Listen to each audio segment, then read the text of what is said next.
the obsessive gamer, the O.C.G, and I'm here playing Silent Hill 2, starting it over again on the hard mode. Basically because I missed some things and there's a new patch.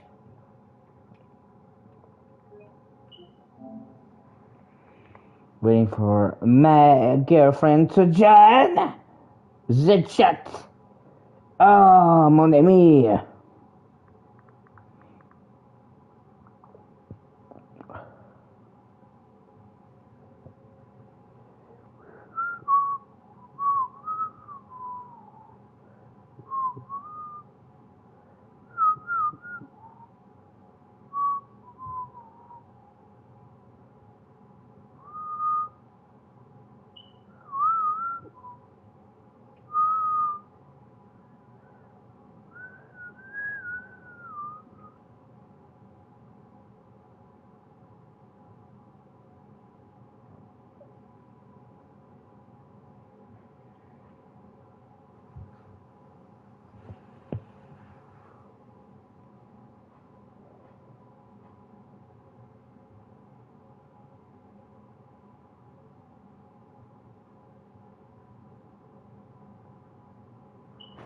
Okay.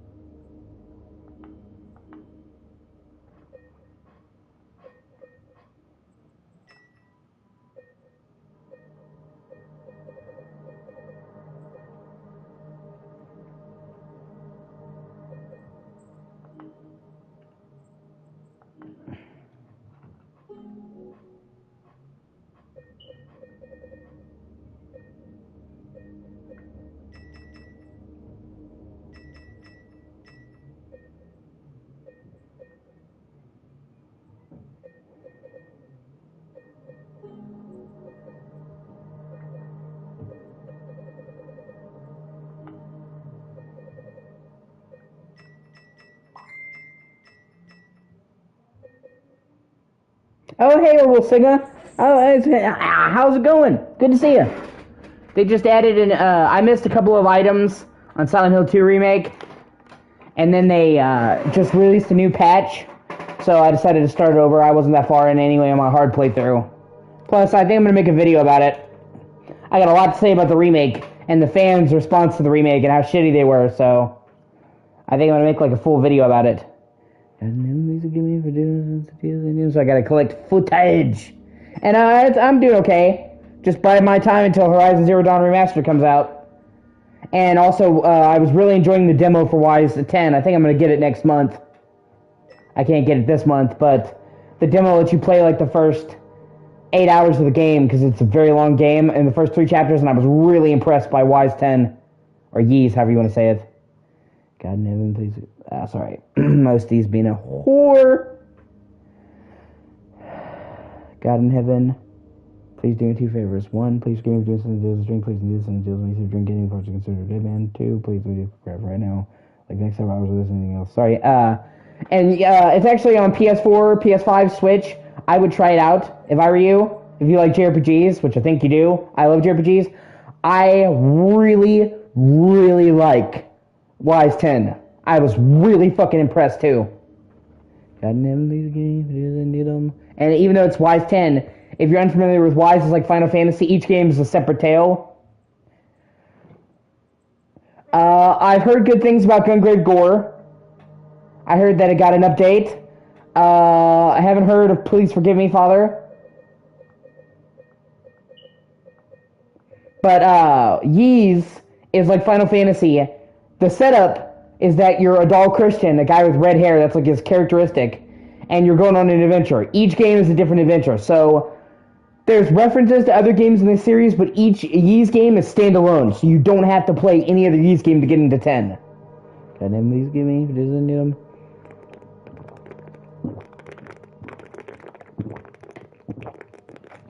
Oh, well, see, that's awesome. I didn't know that. We haven't discussed Wise. And I was really impressed by 10. They've redefined the gameplay. They have a new system. They have a brand new graphics engine. Obviously, it's not cutting edge, none of them are, but it's a huge improvement over Wise 9, which you could really tell was straining the engine to the limit because they were trying to do this big ass open world on a Vita engine, basically. It's got awesome sailing, and I don't normally like sailing in games, but I like the sailing in Wise 10 because it's arcade. It's not realistic at all.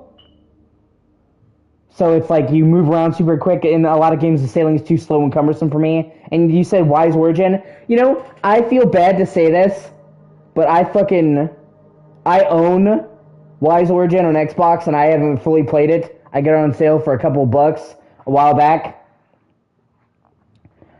But I have heard good things. That's why I got it. It's just, you know, the backlog. Just so many games. There's so little time. And Emily's giving me for doing my SS6. I also have Wise 8. And Wise 9. And then he's giving me to do them. Sorry, my OCD is bad. That's why I'm talking to myself a lot. God, then please give me to do and do.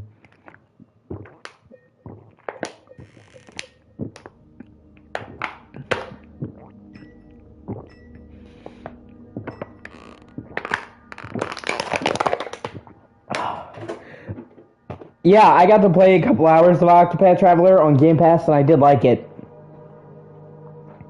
I didn't get far enough to truly judge it, but I understand it kicked off the whole HD 2D art style, and then I heard Octopath 2 is even better. Like, from what people have told me, Octopath 2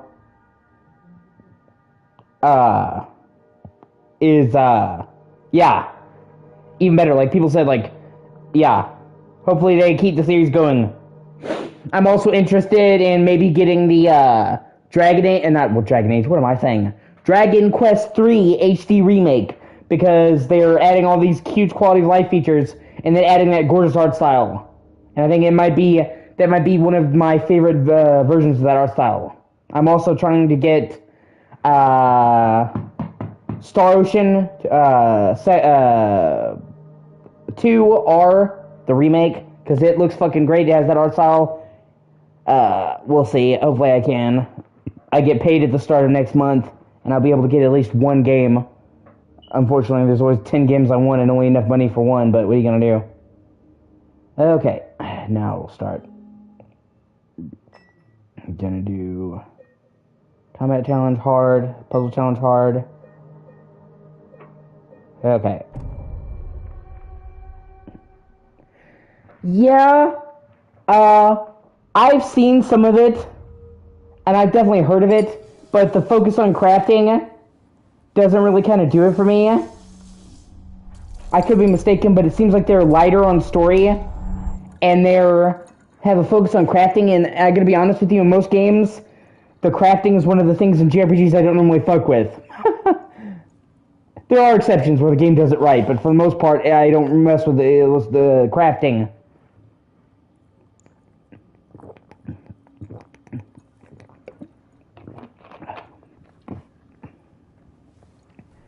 Like I said, I know it's a small detail, but I love the fact that when he presses his hand, you literally see the skin in his hand move. I've never seen a game do that, where you actually see the skin deform when they touch it. Super cool detail.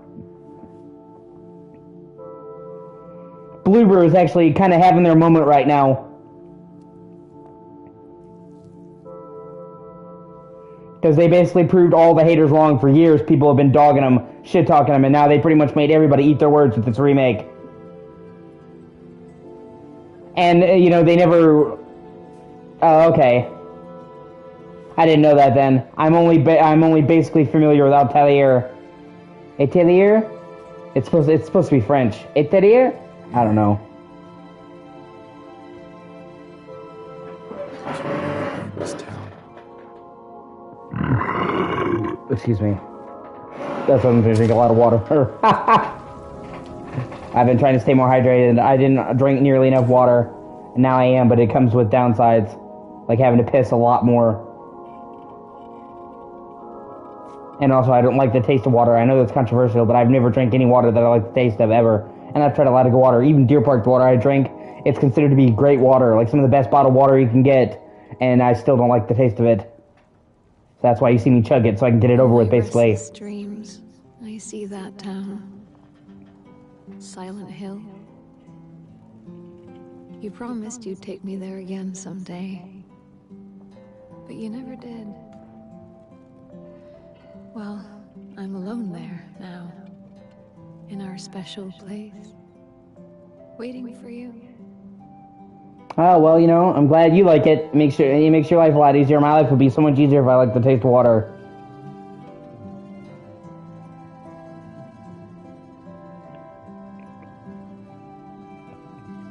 I got a letter.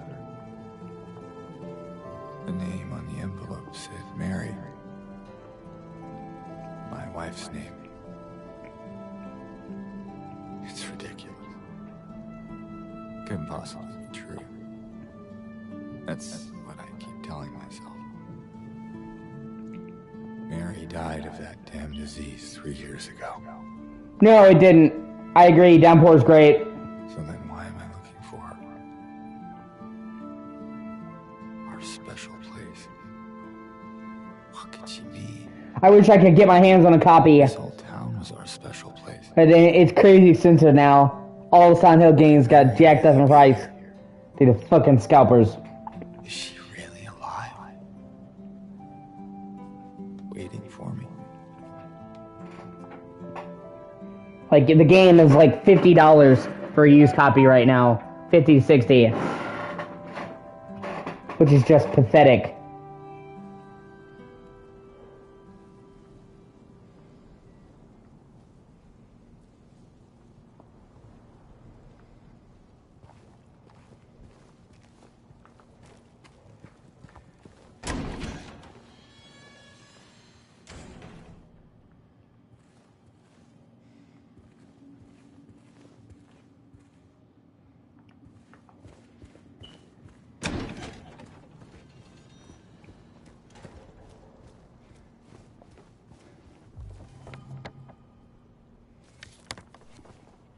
The problem with Downpour is, like I said, when it first came out, it was in a pretty bad technical state. Yeah. I've heard mixed things about Deadly Premonition. I've heard that it's either one of those games you absolutely love or you fucking hate. And that even if you love it, it's a very uneven game, you know?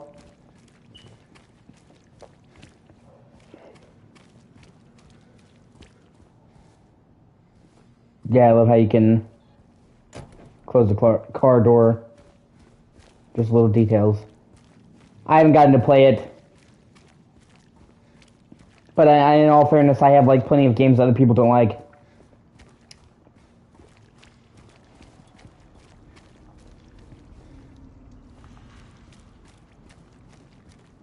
Yeah, that's what I'm saying. Downpour launched in a really rough state because Konami wanted it out now without delaying it. Like, it wasn't the developers. I think they were called Vecta. I think Downpour was their only game they ever made. Like, they were a brand new studio that got together to make Downpour, which is sad because I hope they went on to find other jobs in the industry because they're definitely talented. But Konami rushed out Downpour before it was ready, and they fixed it. But by the time they did, damage was already done. Most people gave up on it and never gave it a second look.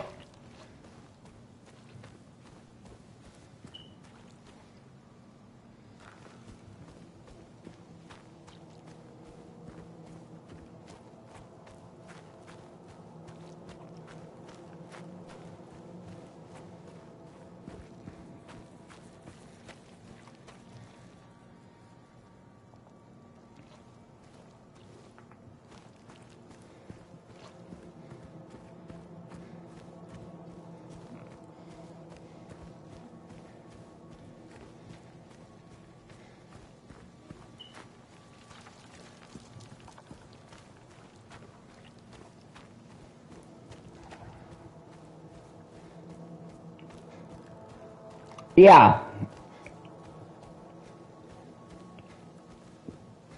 I've also heard mixed shit about Deadly Premonition 2.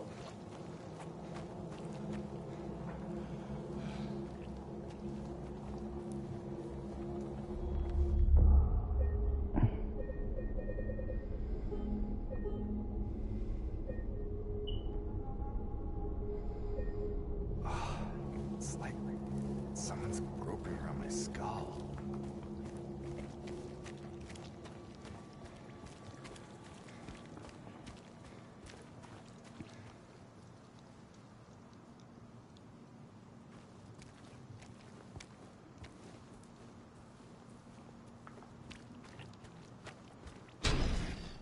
And from what I gather, it was like a Switch exclusive, which is just a weird decision to make, considering the first game wasn't even on Nintendo.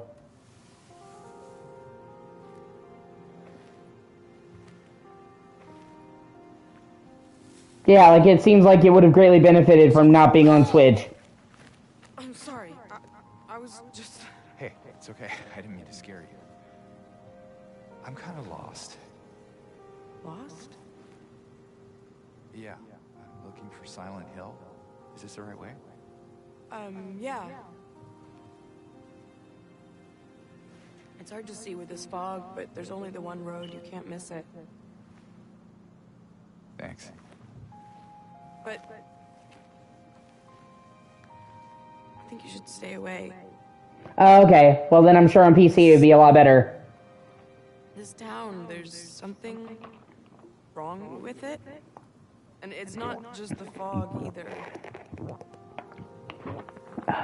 Is it dangerous? Maybe. It's kind of hard to explain, but... I'll be careful. I'm not lying. No, I believe you. It's just...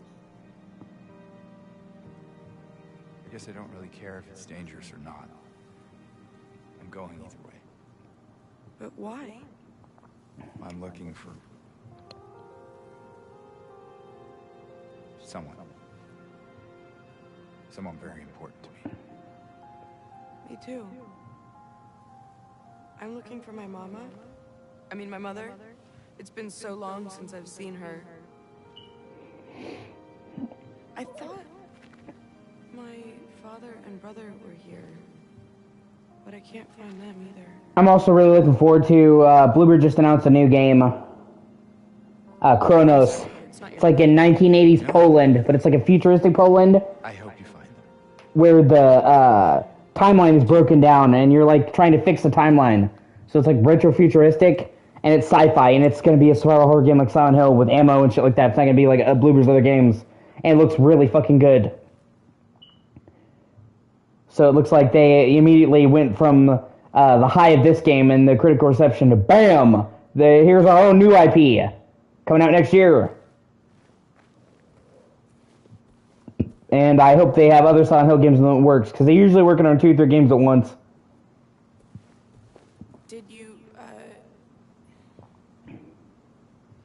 Did you want anything else?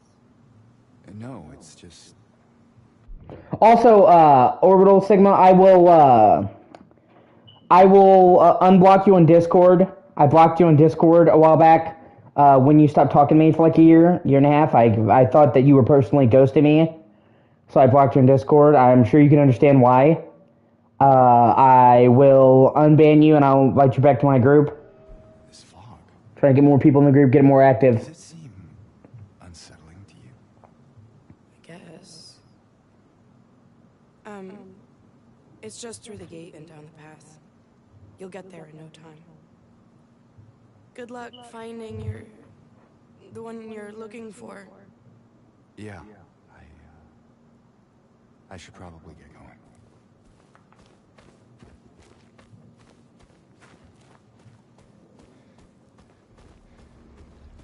I hope that doesn't offend you. Because I didn't know that you were indisposed. You know what I'm saying? If you were in my position. Okay. Well then I'll just drop your name to your account in the chat and I'll get it. And I'll add you, your new account. Like I said, you know, I understand now that you were disposed, but at the time I didn't know that, so if you were in my shoes, what would you think? You know what I mean? We were like talking all the time. You're like one of my best friends, and then I just didn't hear from you.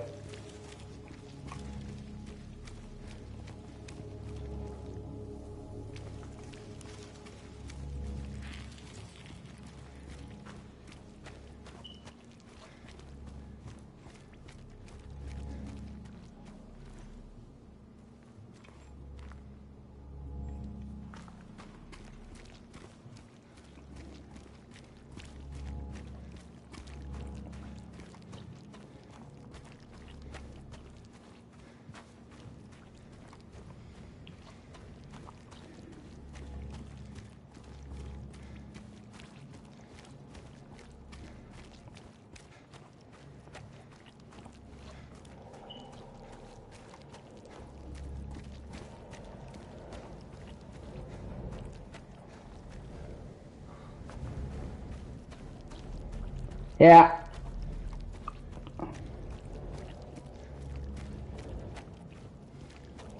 I've had a lot of people I care about ghost me, so I just assume you didn't want to talk to me anymore.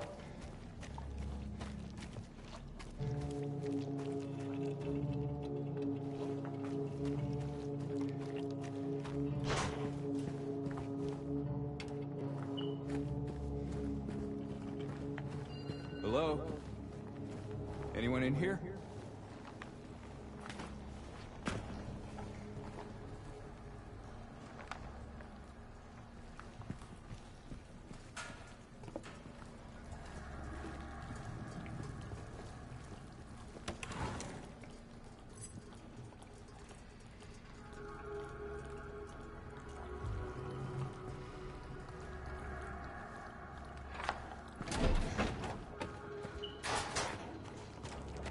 Probably my... Alright, I will get it and I'll add you. Add you back to the group. Probably one of my only nitpicks with this game, in all fairness, is a problem with the original game.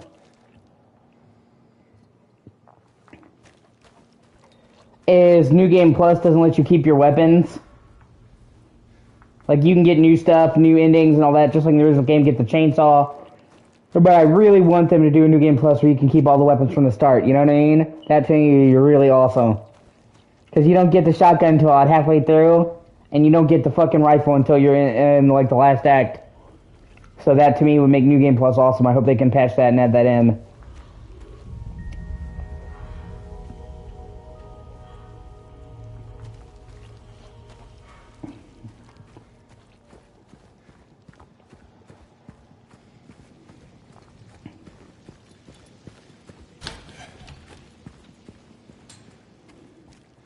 It's also kind of similar to what they did with the Last of Us remake. In the original Last of Us, you had to do New Game Plus to get everything maxed out, because you'd only have enough, if you got absolutely every bit of scrap in Last of Us 1, you could only upgrade half the weapons to max. But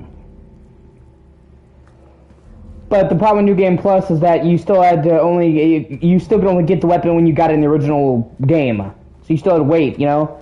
And then when they did the remake, part 1, they had made it so you could carry over your entire arsenal from the beginning. It was so much better. And in fact, that actually was cool because in The Last of Us 1, you get the assault rifle at the very end of the game. You barely get to use it. And then doing that allows you to basically take the assault rifle through the entire game in New Game Plus and just break it. And, like, I mean, it breaks the balance of the game. But, you know, and it's New Game Plus, so you don't really fucking care about that. So it's still just cool. And gives you basically, like, a new weapon to play with in New Game Plus.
And honestly, you know, people are just like, oh, now Bloober makes a good game. I thought they made good games before. Like, they did Layers of Fear, which looks good. I haven't played it, but it looked good to me. And they did Blair Witch, which I thought was actually a pretty good game. That actually showed people who liked Blair Witch and actually got into the lore. And I liked the setting, the mechanics.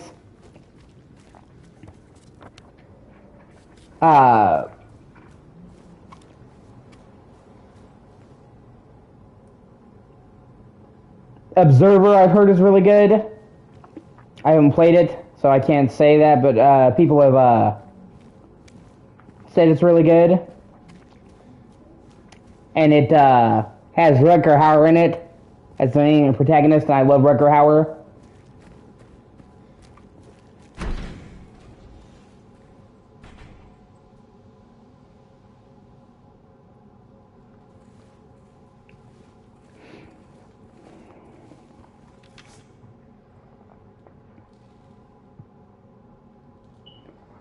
I mean, they made walking simulators, but there are lots of people that like walking simulators, and if you liked walking simulators, they were good. So, like, you can't really shit on them for making a type of game you don't like, when by the standards of that genre, they did a good job.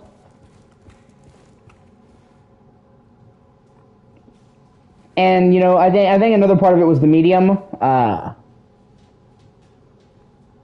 The medium, yes, it did. No, it did, for sure. It elevated them 1,000% to, you know, to the top of the horror pile. But the medium got unfairly savaged by critics because it was the first really big Xbox exclusive for Series X. Xbox had all these games that were enhanced on Series X, but didn't have a whole lot of exclusives.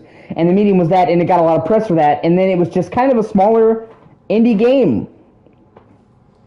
So there was hype that it couldn't possibly meet. And then people shit on it because in the story, they thought that the medium said that suicide is a good thing. No, it's not. And I get really upset at people because they like... suicide has become so taboo now that it's like you almost can't even talk about it. Because in yeah, that's fair. I'm not like crazy about walking sims either.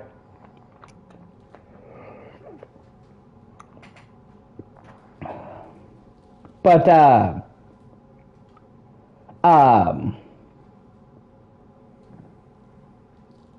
in the medium, she's the gate to the other world, and she could possibly lead to the other world spilling over, you know, the other side. And one of the possible endings in the medium is her killing herself to stop that from happening. And people are like, oh my god, that's so disgusting. They're condoning suicide? They're saying suicide is a good thing? No, not really. No.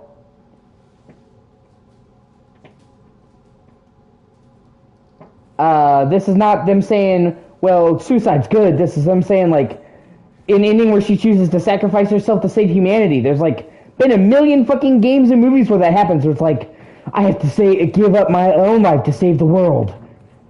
But for some reason, people got really upset that the medium did it, and were shitting all over them for it, and saying they were pro-suicide. Bloober wants people to kill themselves. Like, what?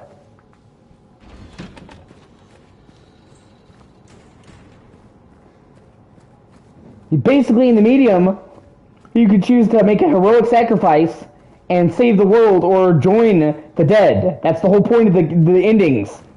So even if you don't like the suicide ending, choose a different one. You know what I'm saying? Like, what?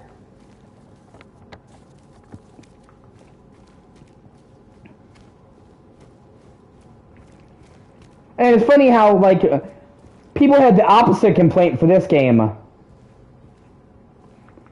They're like, they better not touch the suicide ending. And I mean, I'm glad they didn't. More of that stuff. Yeah.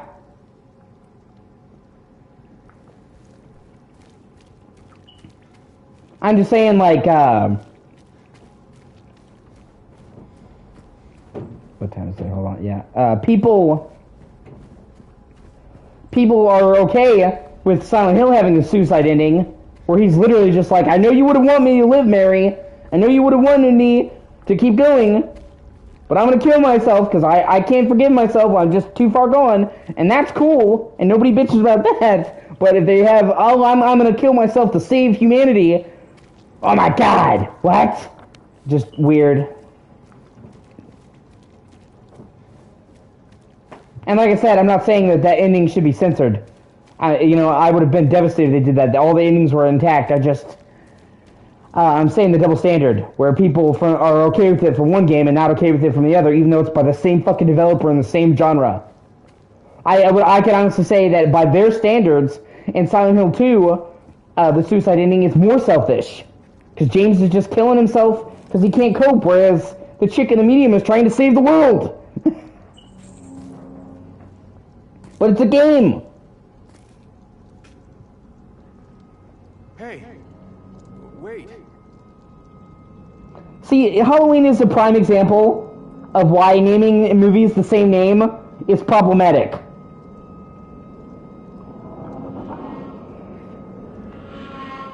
Because when you say Halloween, do you mean Halloween 1970?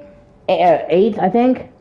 Do you mean Halloween 2005, Rob Zombies? Do you mean Halloween 2018?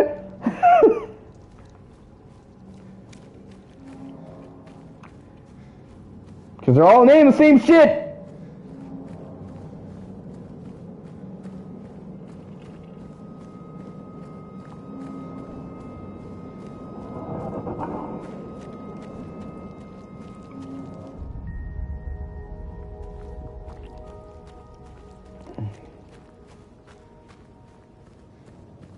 So did they not like the violence? Did they not like...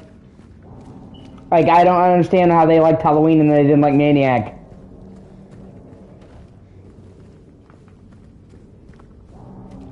What happened to this town?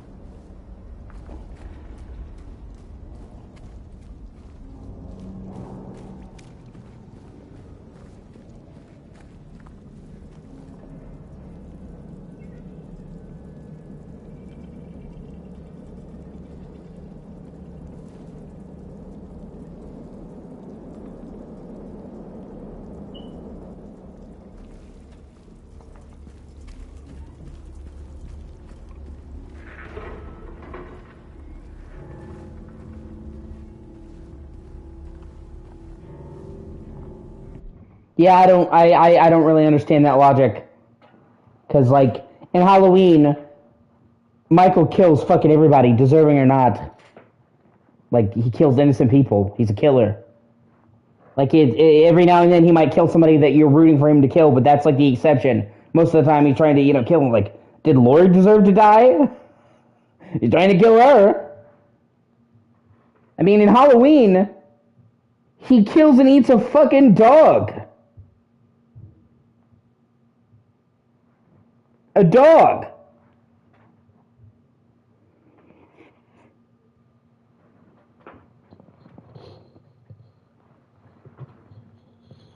Oh, so I got a kink in my neck.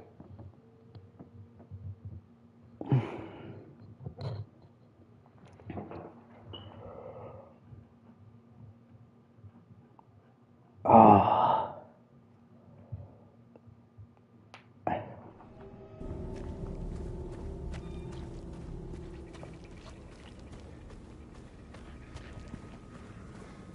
Well, did the dog deserve to be Chinese food? Obviously not. Hello?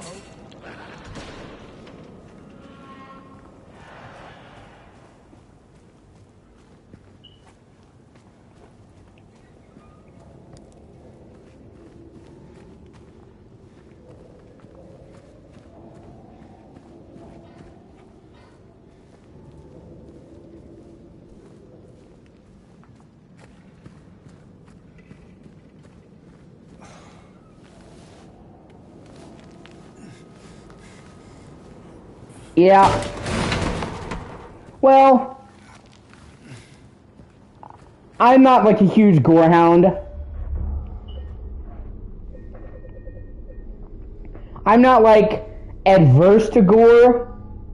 I just think that with gore, less can be more. And I just think that, like, with gore, if it's just like gore porn, I'm not into it. If it's like non-stop gore just for gore's sake, then I'm like, eh.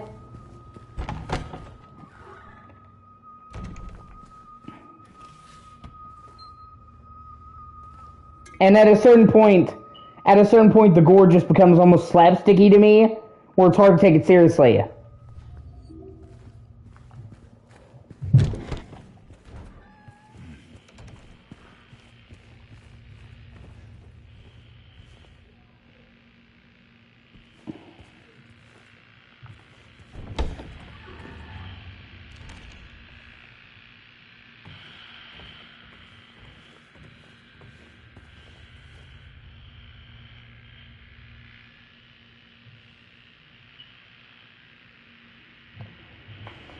Hold on 1 second.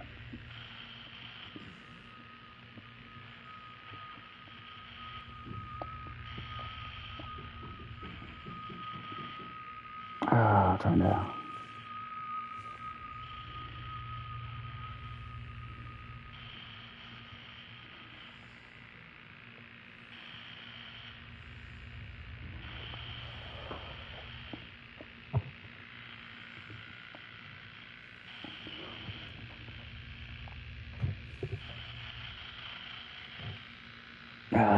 Here, give me 1 second, I'll be right back. I just gotta talk to my mom real quick.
Sorry about that. I talked to my mom and then...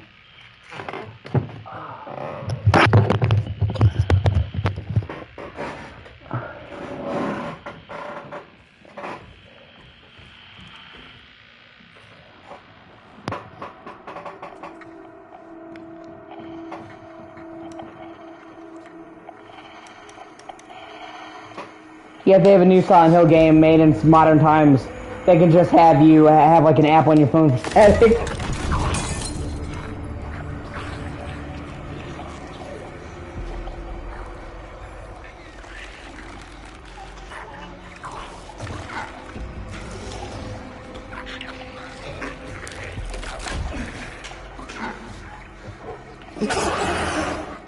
Stay back.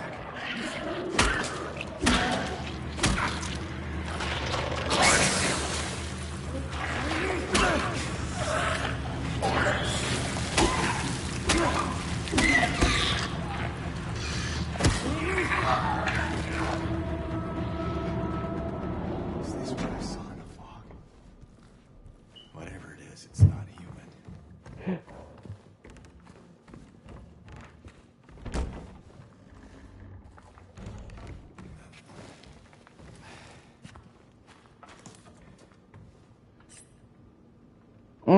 Nothing better to heal yourself than a rusty used needle.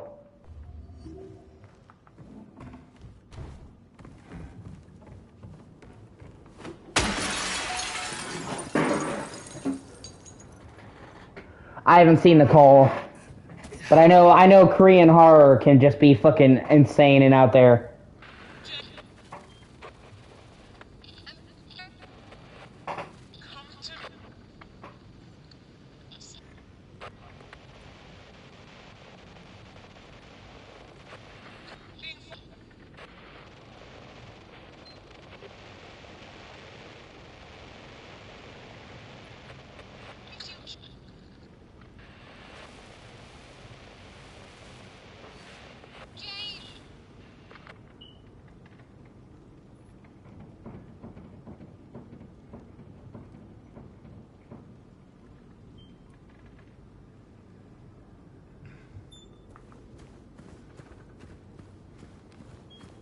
Where are you, Mary?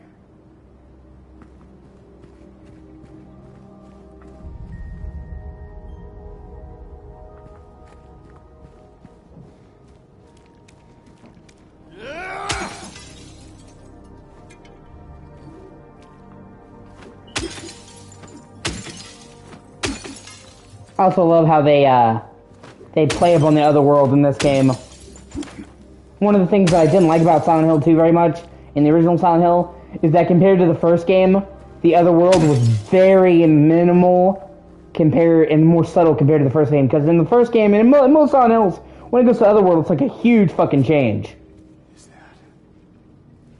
But in Silent Hill 2, things just become slightly darker and a tad more rusty. And what they did in this game was such an elegant solution because they kept the aesthetic. You know how everything gets all dark and twisted and rusty? They just amped it up to 11. So as before, where it was really subtle, now it's like a massive change. And to me, that was a massive improvement because in the original game, it felt like a step back from the first game because the other world just felt kind of like slightly different. Whereas now it feels like a massive change.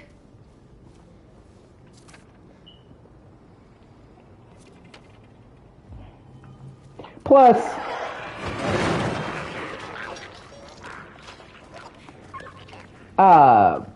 they actually have you explore the city streets in the other world, and that was fucking amazing. And that especially, for me, is probably my favorite part of this game, actually. Or it's up there. It's definitely one of them. And probably my favorite thing they added in the remake. Because in the original game, you briefly return to the town at night. And in the other world. But it was very minor. And it was just like, oh, it's dark now. That's like the only change when you return to the town. In this game, when you return to the town, it is fully transformed into the other world. Vastly different. You take a different path through and go to areas you didn't see before and actually encounter new enemies and shit. And it's just chaos. It's fucking fantastic. And it comes at a moment in the story right after, the whole shit at the hospital where James is at a really low point and just fucking runs with it. Which I thought was fantastic.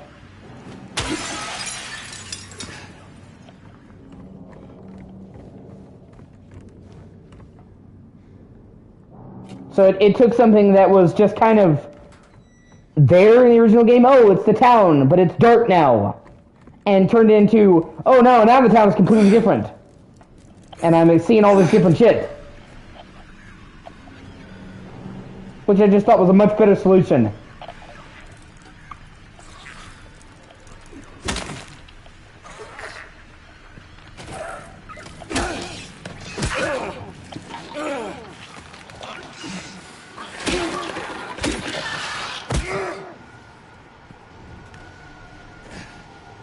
I also love how they emphasize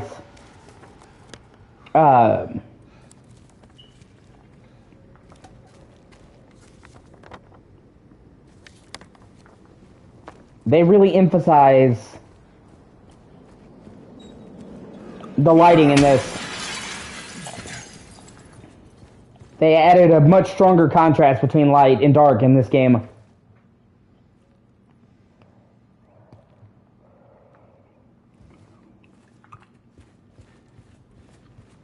And to me, it's great. Like I said, when you get to the hospital, there's like sun light filtering through, like really bright light from the sunset. So you have like the darkened halls, and then you have the sunlight pouring in from the windows.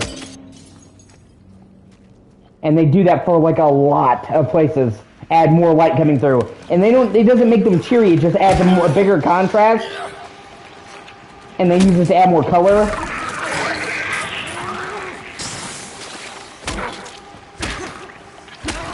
Yeah, I agree. I think this game has some of the best lighting I've ever seen, honestly.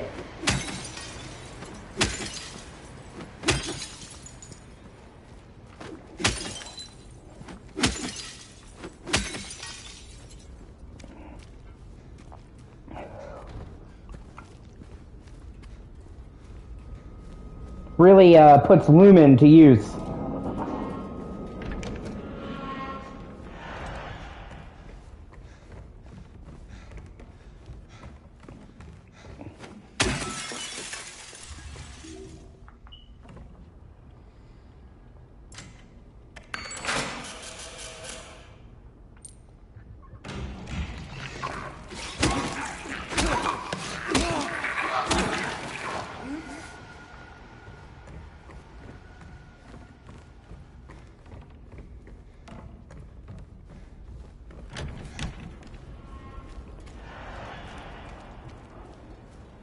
Like I said, this game is very, very close to perfect for me.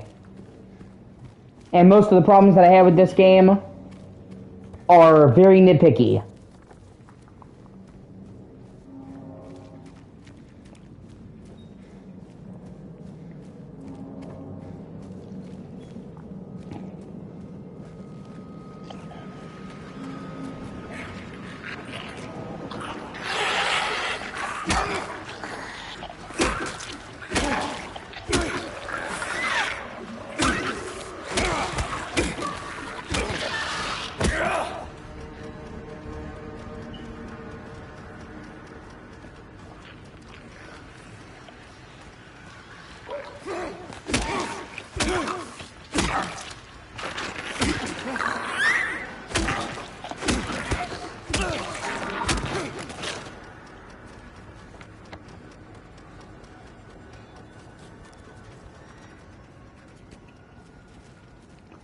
Yeah, I do too. Definitely deserves it. Up until now, there's been no way to play it on modern hardware without, playing a fan translation or emulating it, and the general public is not going to do that. So it's never been widely available, you know what I mean?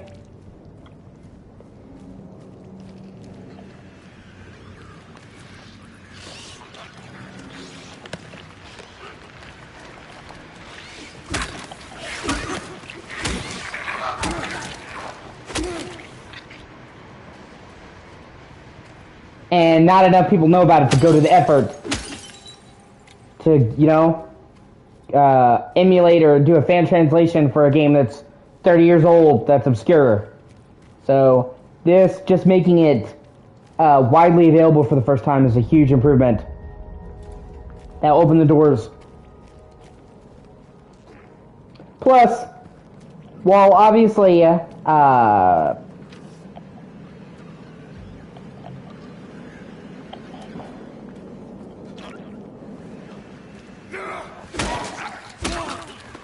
obviously, the fan translation that was there did a good job. I'm almost certain that the professional dub. Yeah, but the PS1 remake was only in Japan. It never came to America. The only way to play the PS1 remake was a fan dub. That's what I'm saying. And the port, there has never been a legitimate version of Clock Tower that was available in English.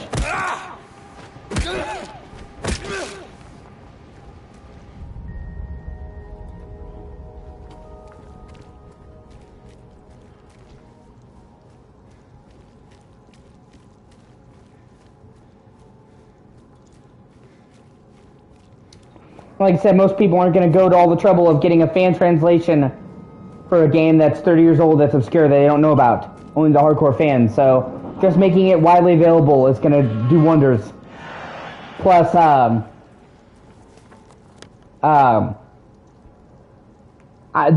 fan translation is good, but they have a full translation team now with the new version, so the translation should be even better. And then they got Allison McGunn, I think is her name, the girl who did the vocals for Silent Hill 3, to do a new theme song for Clock Tower. And they're doing a new animated intro in the style of the basic game, so that's really cool. I love her vocals in Silent Hill 3. The Silent Hill 3 theme is probably my favorite piece of Silent Hill music.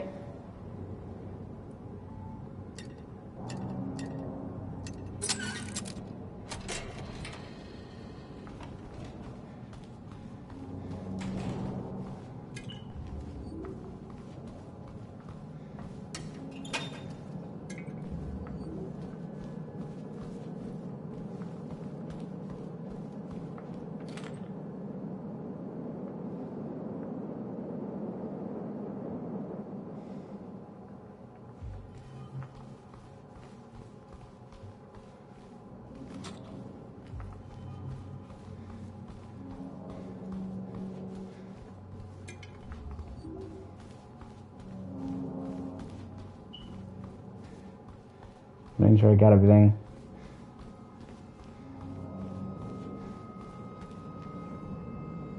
Hold on, actually, I need to look it up, make sure I got her name right, because she's awesome. I'm trying to figure out the name of the theme too. And that, like, I remember back in the day, if you got Silent Hill 3, actually. Oh, Galarian's is great. I remember my dad playing Galarian's Ash, I think, the one for PS2. And I remember thinking, oh my god, this is so cool, it's weird, and then I can't remember the name of that fucking game.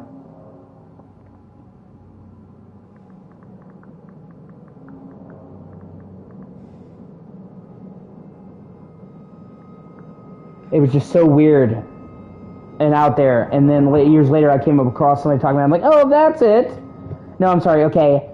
Her name is Mary Elizabeth McGlynn, I'm sorry. And it's called You're Not Here. And the composer on an electric guitar. Like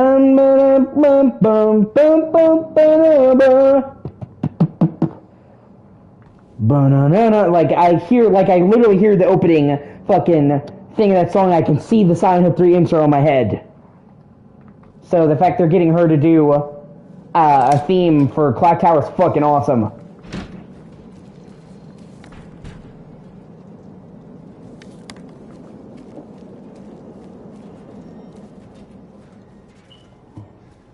Yeah, I agree. Galarian's is really cool. A horror game where you have fucking psychic power. And I also remember thinking that Galarian's Ash, it was like a very early launch game for PS2. And it looked really good for an early PS2 game. I still remember thinking, man, this is a 2001 game. This looks good for early PS2. And then they just, after 2 really good games, they just basically just forgot the series ever existed.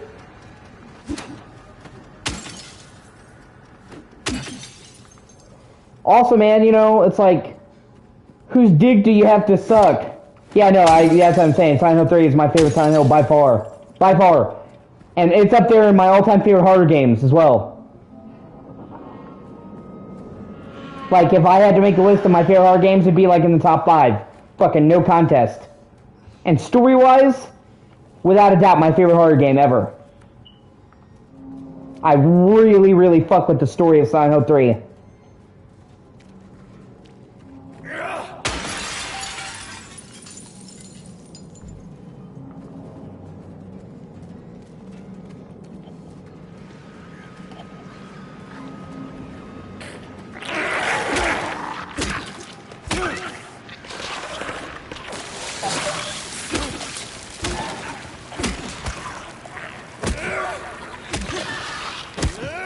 But it's just like, I'm trying to figure out, how to put it. Because of my OCD,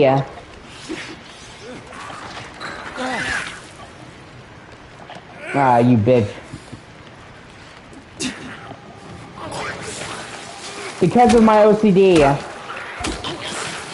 and the situation around my OCD, you whore. Yeah, I'm gonna have to.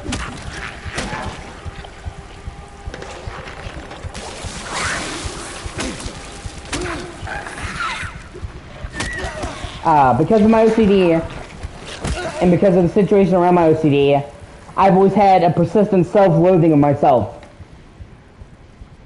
Or self-loathing, I'm sorry. It is something I have struggled with almost my entire life.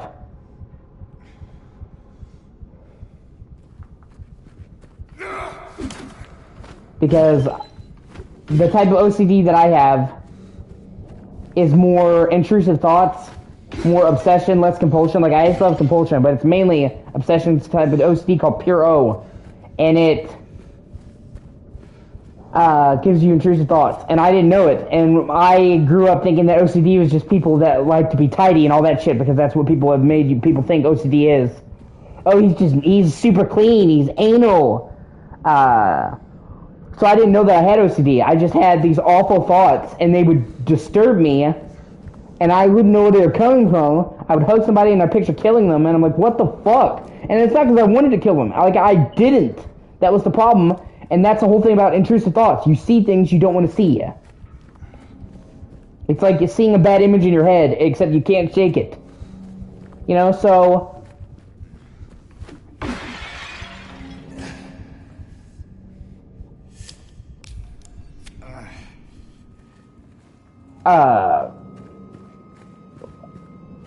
I'm trying to...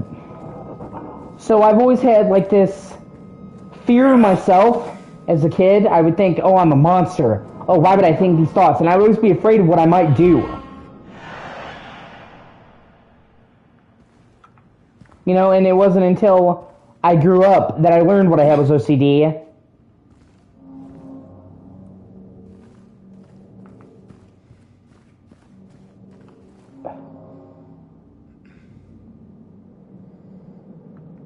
And all that, but so, like,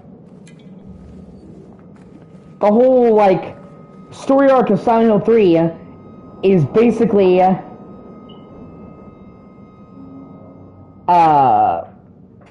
the whole, like, plot of Silent Hill 3, as I'm sure you know, is about self-loathing and self-acceptance, with her, like, starting at the game out hiding from who she was, and not willing to admit it, and it being repressed, and then over the course of the game, she gradually comes to terms with what she went through, and comes to accept herself as she is.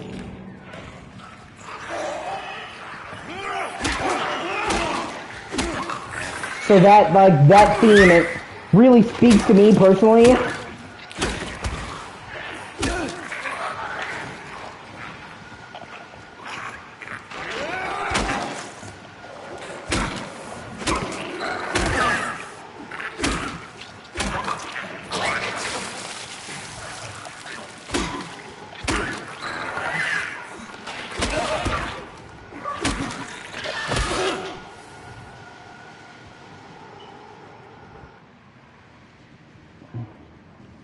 You know, and they really highlight how she's struggling to deal with the stuff she did, but the stuff that other people did, you know? Because in Silent Hill 2, the theme is pretty universally, like, everybody's in their own hell, you know what I mean? Like, James, Maria, Eddie, Angela, they're all in a prison of their own making. They're seeing their own problems being reflected back at them. But in Silent Hill 3, Heather was just an innocent girl that just got fucking abused and used and fucked up.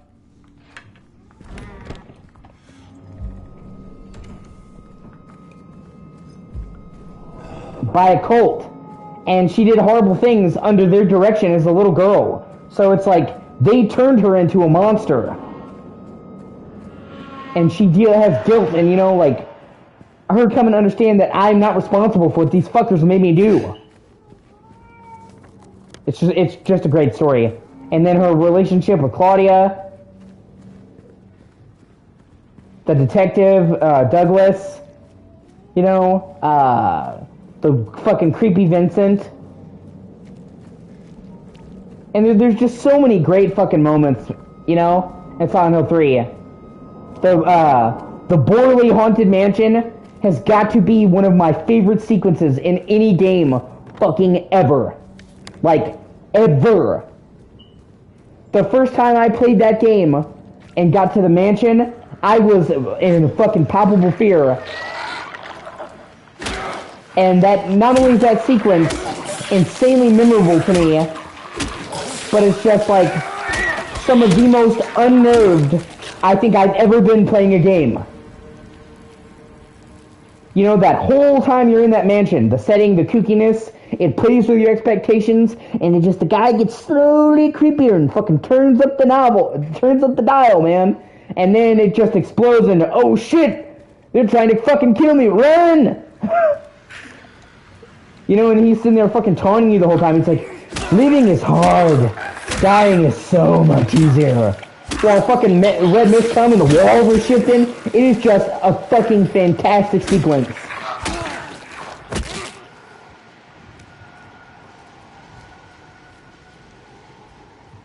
And like, out of all the games I played, all the horror I played, which I played a lot, that fucking sequence deeply unnerves me.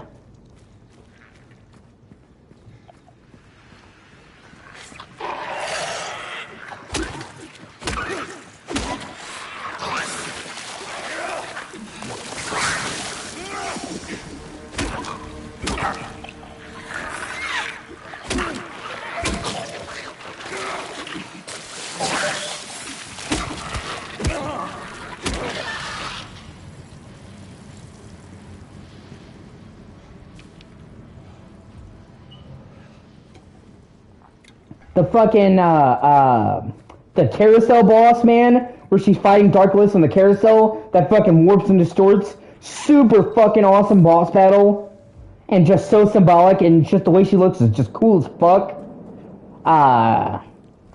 The fucking mirror room, yeah, I've heard lots of good stuff about Darkwood. I need to play that one of these days. It's on my list. I've heard good stuff about Darkwood. I have never personally played it. But, like, the fact, like, the literal fact that they have, like, this trippy room where, like, the mirror fucks up and turns all tenderly and comes after you, and then it comes after Heather, and they have, like, this unique effect. It's nowhere in the game. It's nowhere else in the series. And it's in an optional room that you never have to enter. That you can just miss. It's so crazy to me and cool. And it's like, in all actuality, nothing really happens there. But it's just like, I'm like, what the fuck? You know, it has a ton of unlockables. Being able to play with the fucking lightsabers and go Super Saiyan, not Super Saiyan, Sailor Moon with like an anime transformation cutscene. It's just so fucking cool, man.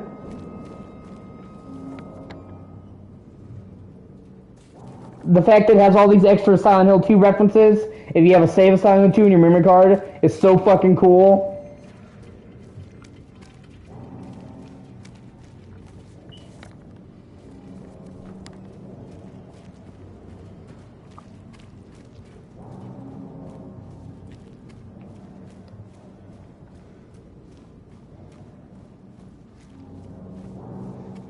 I just really love Silent Hill 3, I really do.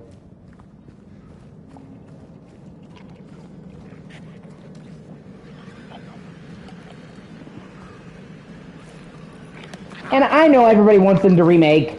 I know everybody wants them to remake Silent Hill 1. And it's not like I'd be opposed to that. I would totally be down for Silent Hill 1 remake.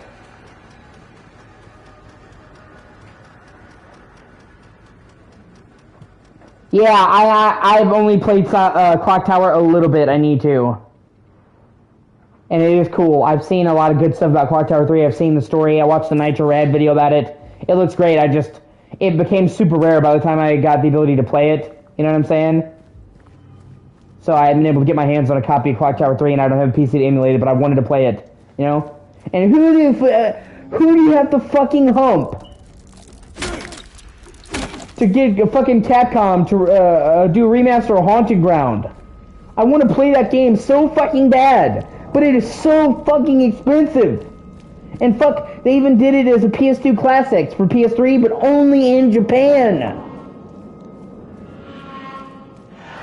Capcom has fucking re-released and remastered so many of their other games.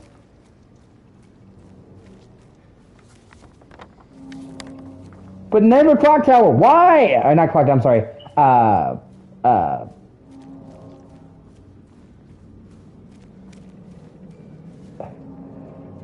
Oh yeah, you're talking about Silent Hill? Yeah. They could do a remaster and that'd be down. But I'm saying,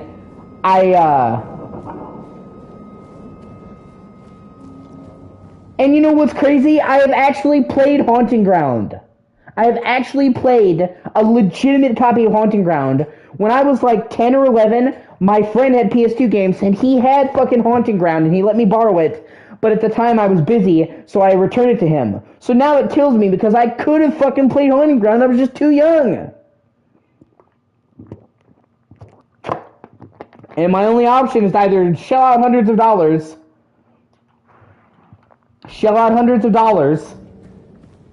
for a copy, a legit copy for PS2, make a Japanese account, get Japanese funds, and play the game in Japanese, which I can't read Japanese, or get a PC to emulate it, which I don't have a PC, and it would take hundreds of dollars to get a PC.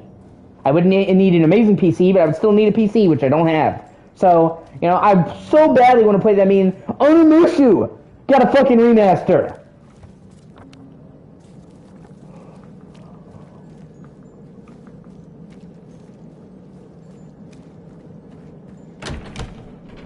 Just fucking re-release it.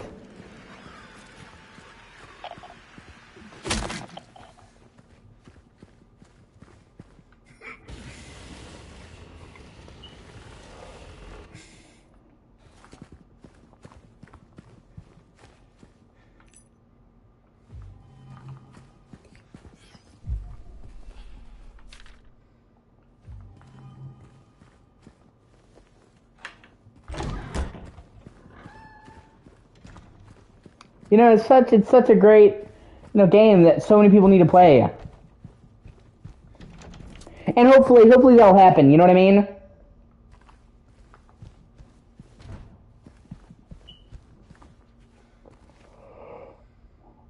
I'm hoping that Clock Tower will be the start of that, you know what I mean? Because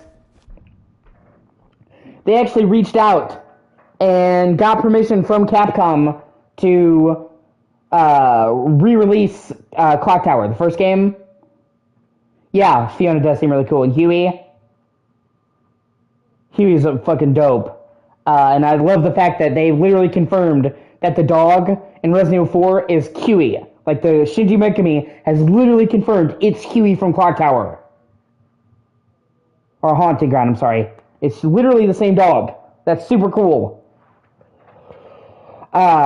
Which means Haunting Ground is canon in Resident Evil.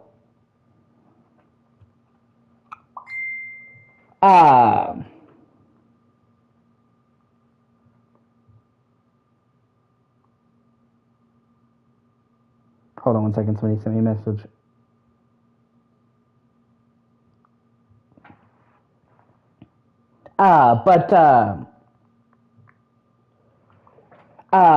They had to get permission from Capcom to do this remaster and re-release of the original Clock Tower, because Capcom bought the rights to Clock Tower when they did 3 from Sunsoft, I think.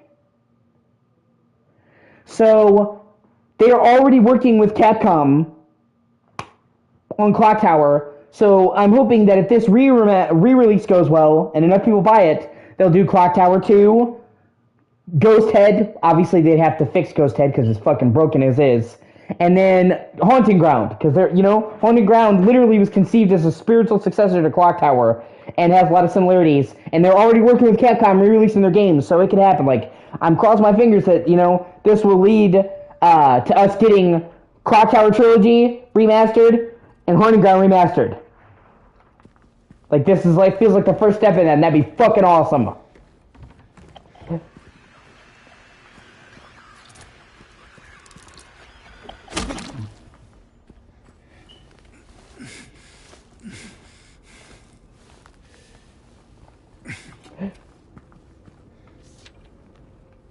I also really, really hope that they add a photo mode in this game. This game would fucking be amazing with a photo mode.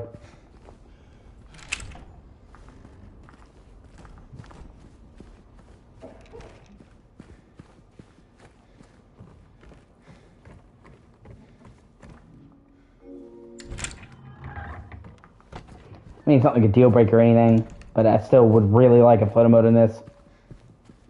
This is a game that has so many great details. Like, people have pointed out, like, you can actually see Mary's body in James' car now. Because in the original game, you couldn't see it. And in the novelization, it was said that her body was in the trunk. Because, you know, in the resurrection ending, you see her body. So, like, where did she get her body? And the creator said, I always thought that he had the body in the back seat. So they literally added her body in the back seat in the remake. You can barely see it, but with the debug camera on PC, you can really see her body. Or, like, they actually have a joke hidden that you can only see on PC right now. When they did the HD remaster, it became infamous because they replaced the Silent Hill Ranch font with Comic Sans, and that fucking Silent Hill Ranch sign from the remaster became infamous. And so obviously in the remake, they did it right and they have the original fucking font. But somebody found out that you can actually take the debug camera into the ranch, and right inside the ranch is a trash heap, and the old sign with the old font is laying on the trash heap. That is a fucking amazing joke.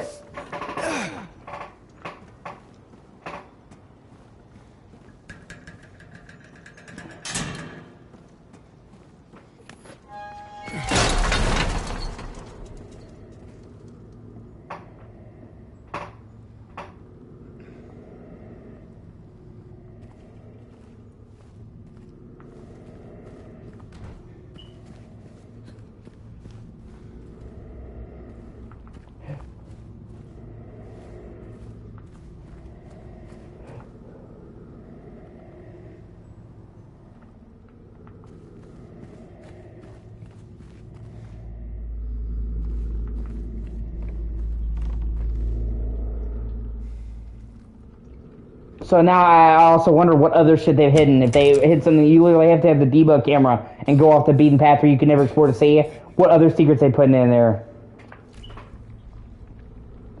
Hold on, let me see what you're saying.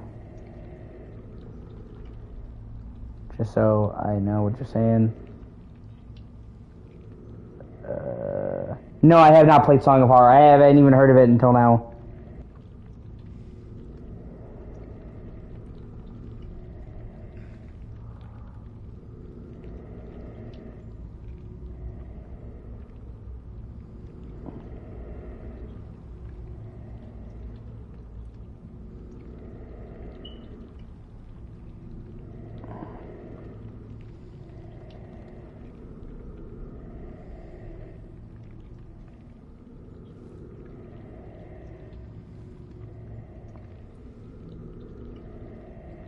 Okay. I'll have to check it out then. I'm always on the lookout for new horror games. I eat, sleep, and breathe horror. I mean, I play a lot more horror during Halloween, but I play horror games pretty much all year round. I'm a horror fan. And if it's on consoles and it's cheap, I'll probably get it. Like I said, I get paid next month. Starting next month, I'll have some money to get some stuff. Me and my parents, we basically worked out an arrangement. I go to the store for them to get them what they need, cigarettes and all that stuff, and they give me a small amount of money to get me something as, you know, thank you for making the effort. And then they started, like, depositing the money on my Venmo because I went to the gas station, and I don't think you were around for this, but I went to the gas station and they took, like, a bunch of money from me. Like, I would try to Venmo, and I had saved up money, and they took a bunch of money from my family. Like, they kept charging, and then they double charge us. They wound up taking, like, $300 from my family. We'll never get back. So they started sending money to my Venmo because I can lock the Venmo really easily, and not only can I lock the Venmo, but I don't keep a huge amount of money stored on there anyway, so it was just safer for me to do that. And it wasn't just me that got fucked over either.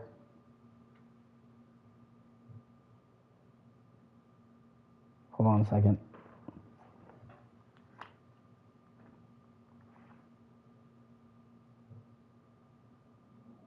Oh, God.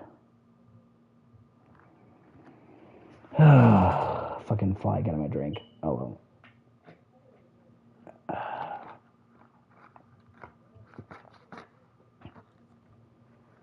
I'll be right back. I'm gonna pour it out. I was really anal that shit like that.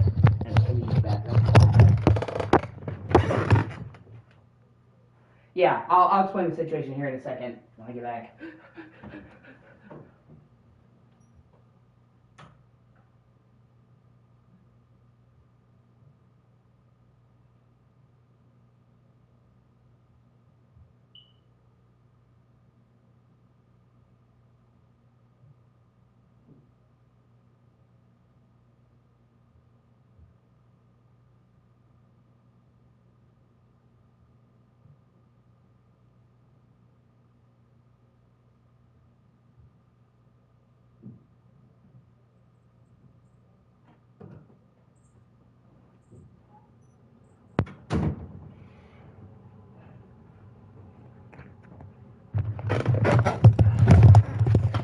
But basically, so it wasn't just us that got fucked over. It's like they had a card machine, and it wasn't like they were trying to steal from us. They weren't trying to do it, but the card machine they were using had a problem because it was like a gas station with Valeros, and it would put all the payments as pending, even though it took the money out right when you spin it, and then all those pending charges would come through again. So like it had like a week of us going to the store all at once, charging us all for it again. And basically, it took like $300, $350, and pretty much everybody who was using that store got fucked. And they wound up taking that card machine out and replacing it with a new one, but they couldn't replace the money that people lost. So my parents used to send me with their NetSpend card, and I would just have like a little money, like, here, get yourself a drink also. But then I made a Venmo account, and I had a Venmo card, and they started sending the money to my Venmo instead because I can lock my Venmo instantly. You can like lock it on the app with like a tap of a button, and get down right now, Echo.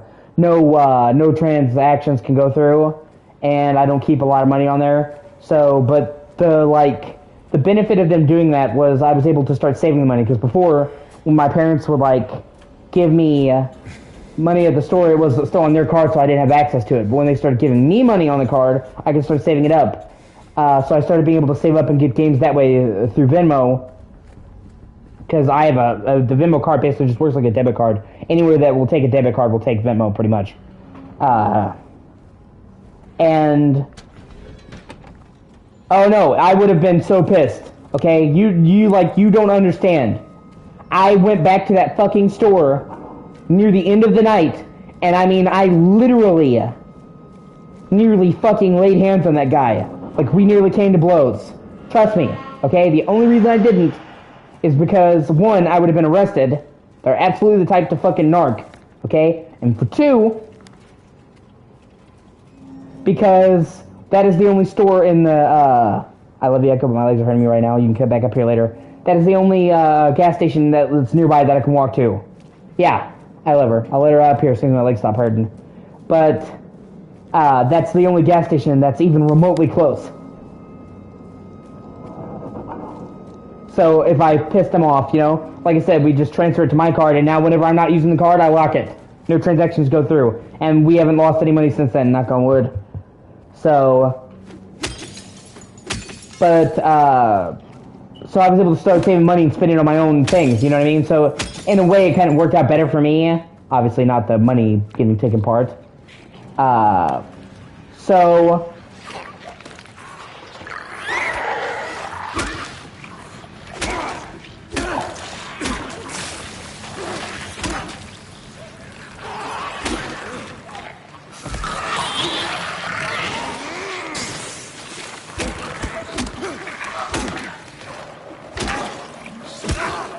The only problem was that my parents would usually send me every day, and I would count on them sending me, and I would plan out my finances, you know, around the money, because I would try to save up for a game or whatever. And,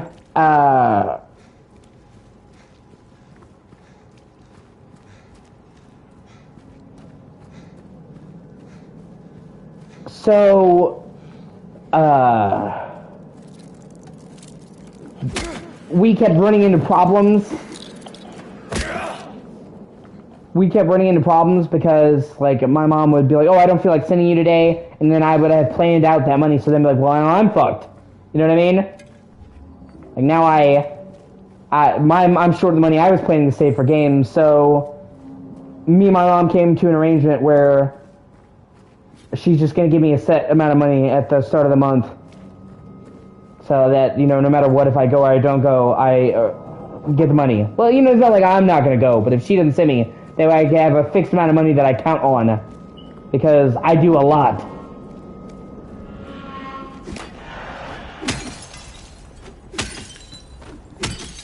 Like, I pretty much do every bit of physical labor around the house.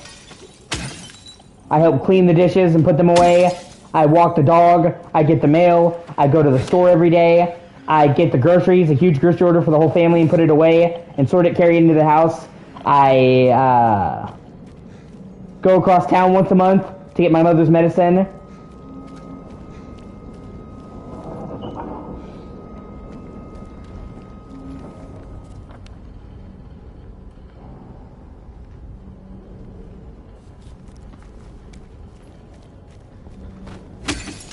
I take my Aunt Tara every month. She gets paid, and she has problems going places, so I chaperone her to get her money. Like, I do a lot of shit around the house.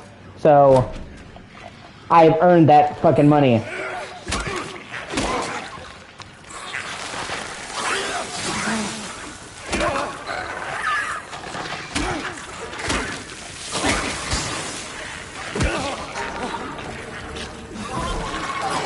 Oh, glitch.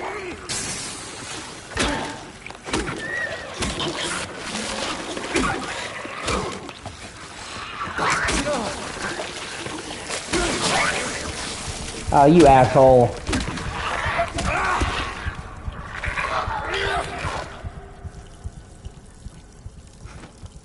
Oh, shit, I'm stuck. I've had a couple times that happens. Thankfully, the game gives you an autosave when you come in the music store. So I didn't lose any progress like the first time you come in.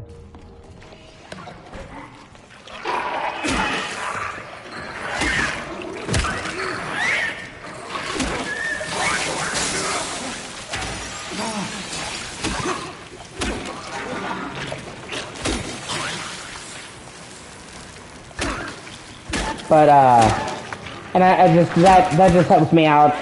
Because, like, now I don't have to worry, oh, if my mom doesn't send me today, I'm not going to have the money that I planned on, so I'm not going to be able to get the games that I plan on. It's not like a crazy amount of money or anything. But it's enough that I can get at least one new game a month.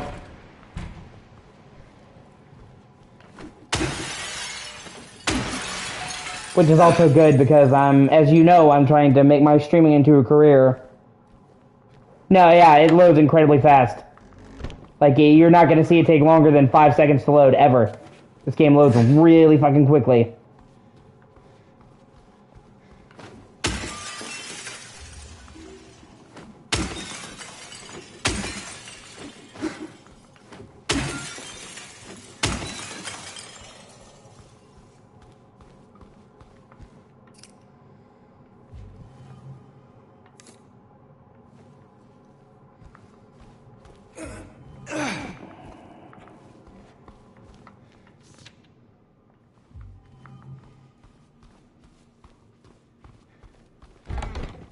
Okay, I think I've got everything there is to get here.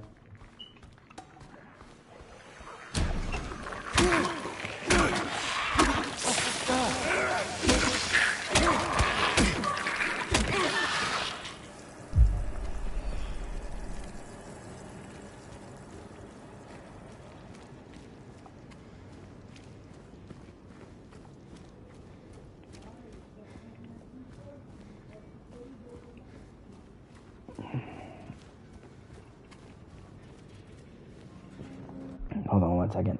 I'm gonna take some Tylenol. I have a headache. A little slight headache. I just have it, a sinus issues. I usually get some sinus issues when falls and thing. Even though I love fall, just because it's. Let's see. Okay, and the last. Yeah, I took some Tylenol 2 days ago at 7 a.m. So it's been like 2.5 days. Yeah, I'm gonna take some more. I'm just really anal about making sure that I follow the medicine guidelines and don't take more than I'm supposed to.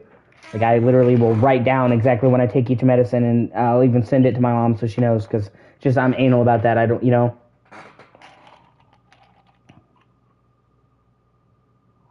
Just like an OCD thing, really. So I know exactly. I took this much here. Let me see. Okay.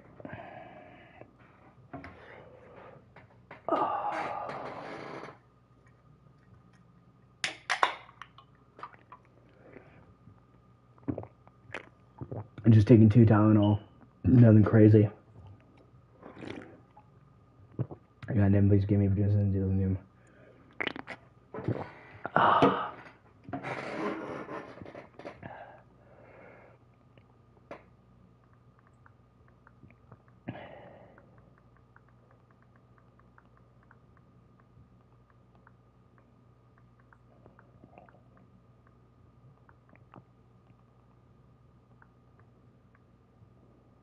Yeah, well, it's just like, I second guess myself, like, when did I take it, how much did I take it, and then I start to get, like, freaked out about it, like, oh my god, what if I took too much, even though I'm usually really on top of that. So just to manage it, I started writing it down and sending it to mom, so it's like, now I know exactly when I took it, what I took, and she knows. It puts my mind at ease, because otherwise I sit there and I get to worry, and I'm like, what if I took too much, oh god. Just one of those ways to help me mitigate my anxiety, honestly.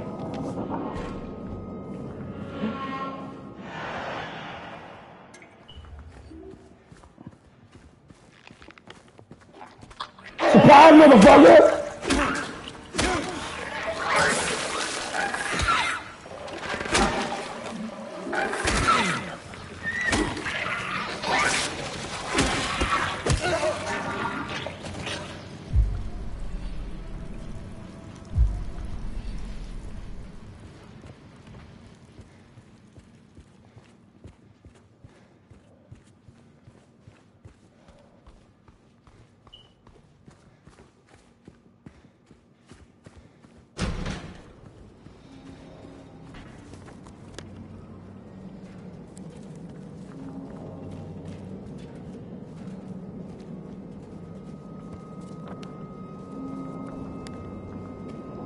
But yeah, so...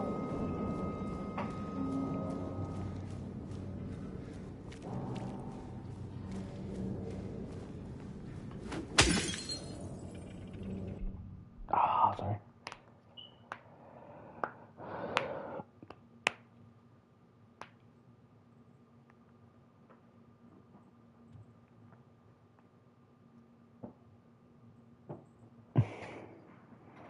It sucks. I have anxiety attacks all the time. I get it. It really blows. You never know what's going to set you off.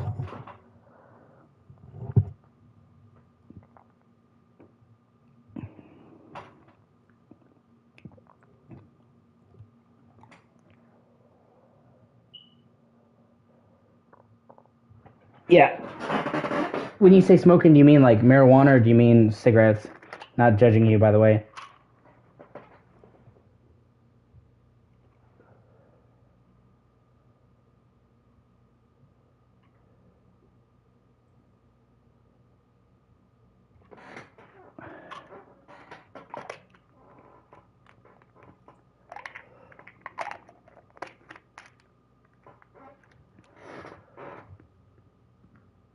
Sorry, I got a fucking piece of food stuck in my mouth. You see me picking my mouth. If you see me picking my mouth, that's what I'm doing. If I can get food stuck out.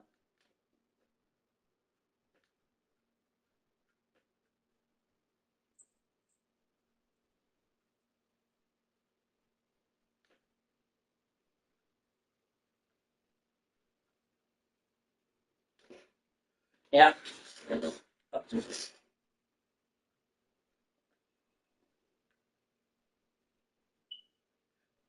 I would smoke weed if I could. The problem is that I get drug tested. He's working all that stuff, so they'd be able to detect it, and it's not available recreationally or medicinally here in Kentucky. My mom has even tried to get it for her because she has bone disease and all that. She's in pain, and now they're working on trying to make it available medicinally here, though. So hopefully one day.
Yeah.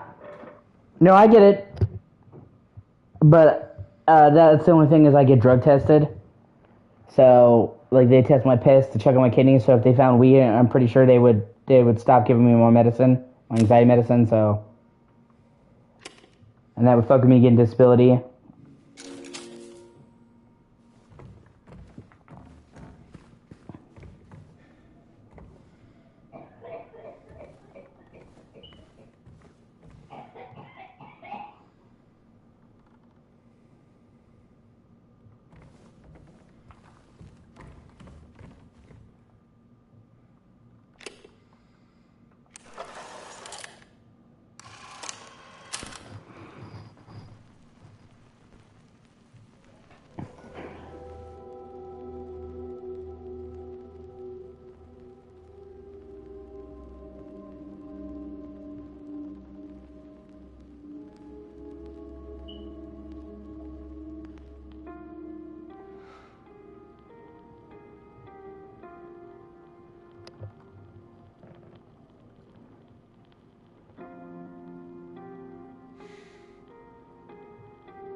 Yeah, I can't imagine that's easy for you to deal with.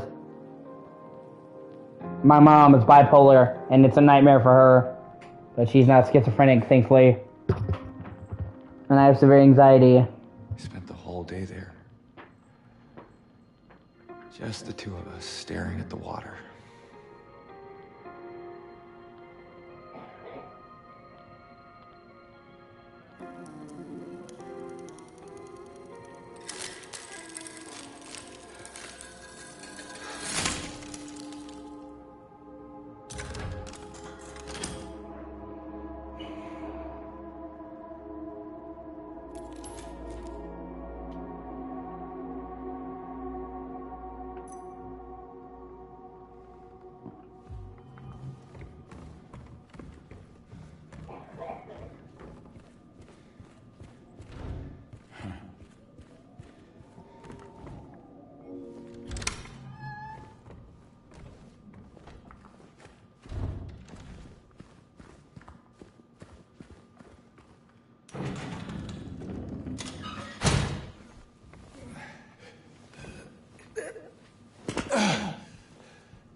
Yeah. I can't imagine that's very pleasant for you. And I'm sorry. Sorry about that a lot, honestly.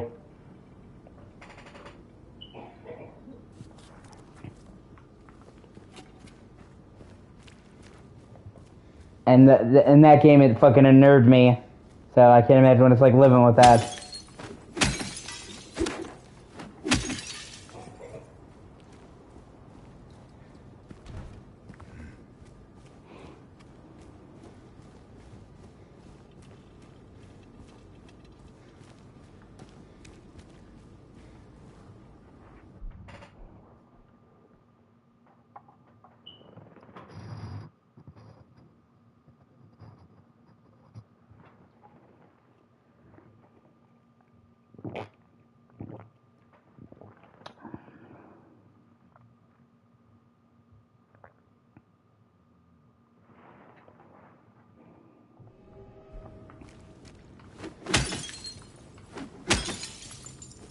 Trust me, I really struggle with my own shit, so I get it.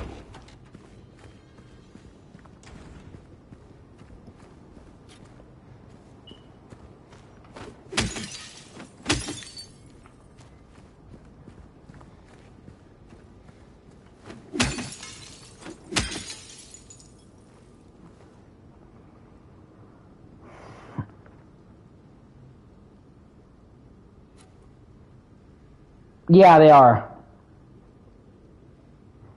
No, I believe you. It sucks that you can't get your medicine. It's crazy that there would be some way that you couldn't.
I also love these parts they add in the remake where the storm kicks up, where the fog kicks up and blows really hard, and then we chase through the streets. Wasn't really in the original game. It's cool.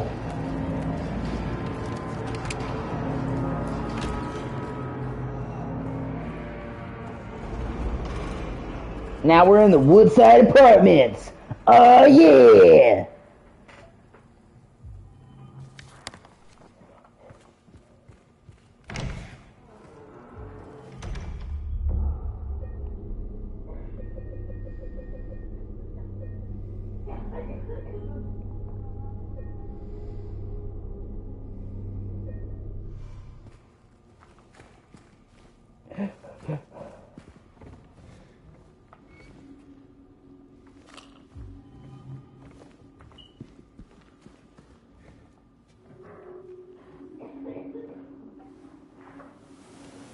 Oh, it sucks. I'm sorry.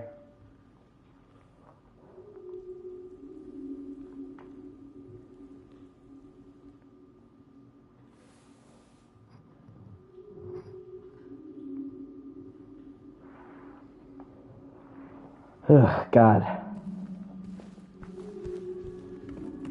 That sucks. I hate that.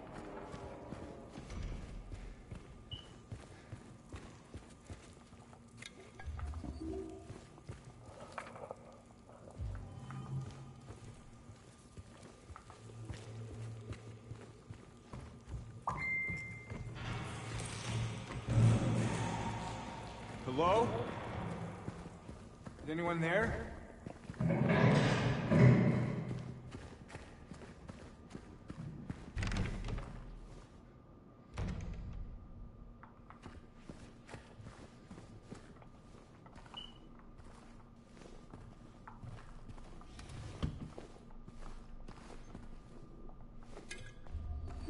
My anxiety, it's not really a visual hallucination, not the same thing, but my anxiety would constantly play tricks on me, and I was convinced that I saw eyes watching me out of the corner of my vision, and I would look and it would be gone.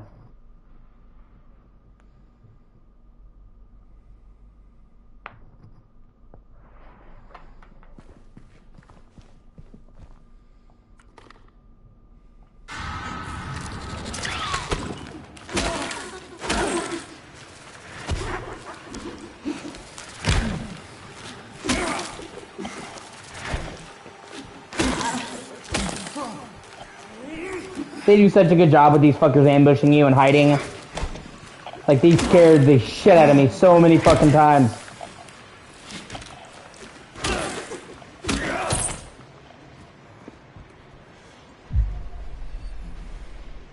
These clothes.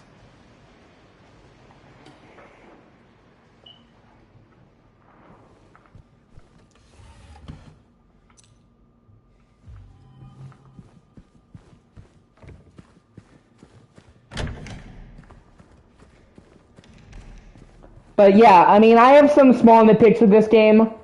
Of course, nothing's perfect. Nothing's ever perfect. They tried to include more enemy variety by making all different variants of enemies. Like, the nurses have a different variant that's black and has a knife. Like, it's got like a black head, like a bubble nurse. And the knife, it has different attacks. The lying figures, you get some later on that crawl to the ceiling that are creepy. And then the straitjacket fuckers, you get some that explode when they die. Like, they spray upwards, so you have to get back from them. So they did try to make enemy variety, but the game still doesn't have the best enemy variety. And by the end of it, I did get a little sick of it. Like I said, that was a problem with the original game.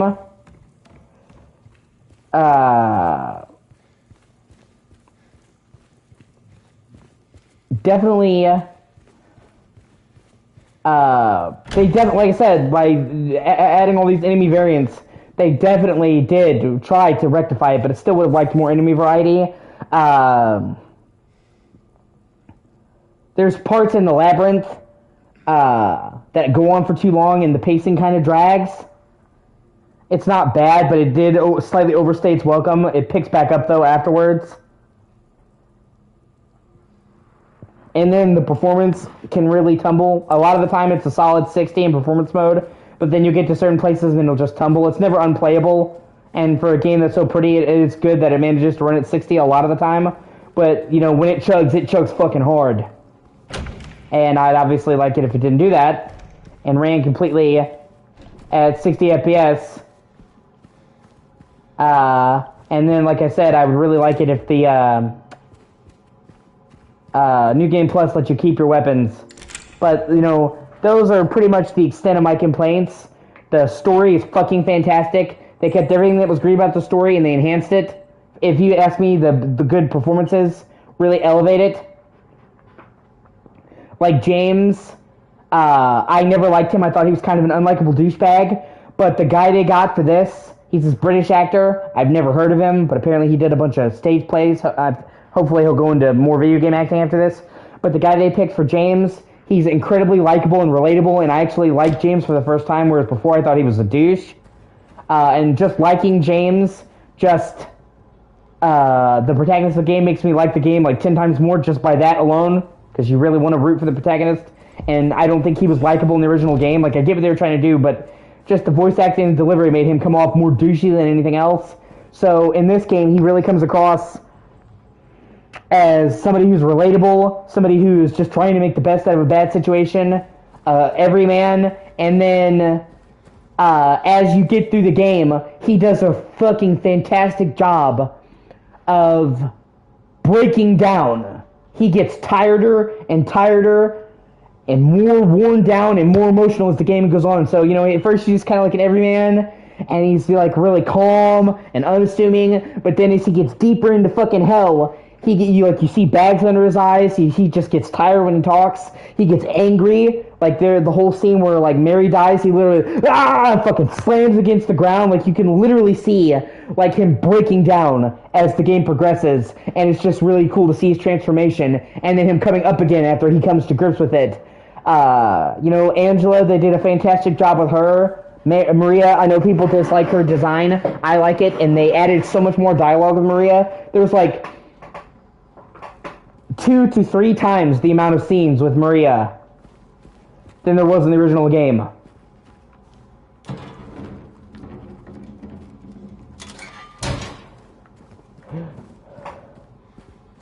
So she just has so much more time, screen time, and stuff like that to shine in their relationship with her.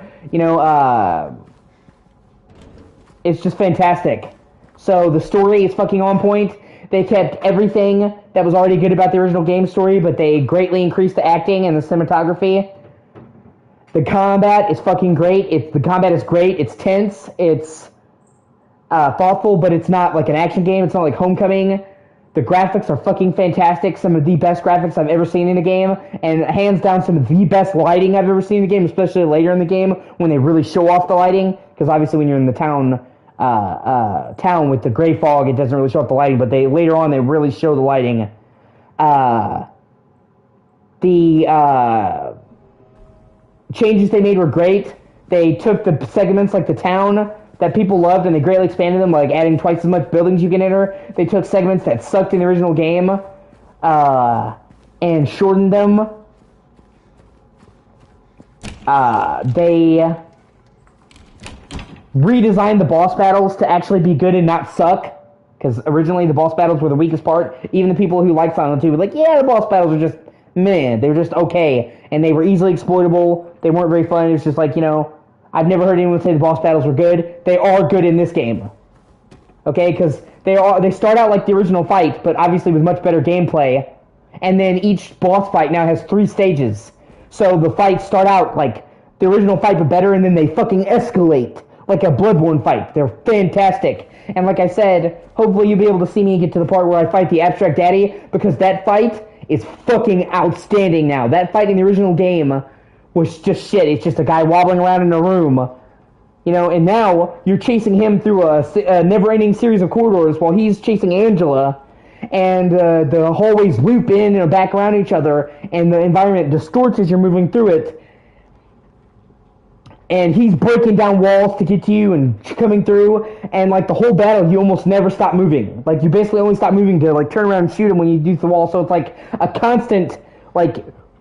It's unlike any other boss battle that I've played in any other Silent Hill game, and probably unlike any boss battle I've played in a horror game, because it's like you're constantly moving while having this boss battle, and the whole area is changing around you. It's fucking fantastic, and it took a fight that was really kind of and really elevated it to being fucking awesome. And I was just really impressed by that fight. And the fight with Eddie is fucking amazing, because he actually can aim, and like he actually stalks you in the dark. And like the second stage of the fight, it gets all misty, making it harder to see him. And then in the third part of the fight, the fucking meat on the hook starts moving around, so you're dodging in between the hooks, and you can like use the meat hook to like block his shots. So like he's trying to shoot you with a gun, and when he hits it, the cadavers, they explode. So you're sitting there dodging out of the way of his fucking bullets. You can hear him taunting you in the dark while you're looking for him. When people have made a meme of him repeatedly trying to get James, and then James whacking him with the stick in the original game because his AI was so bad. So it's like they really, really did such a fucking fantastic job with this game. I really hope they do a Maria DLC, because they have the Boulder Mansion from Born from a Wish, and they even reference it and give her dialogue, but you can't enter it.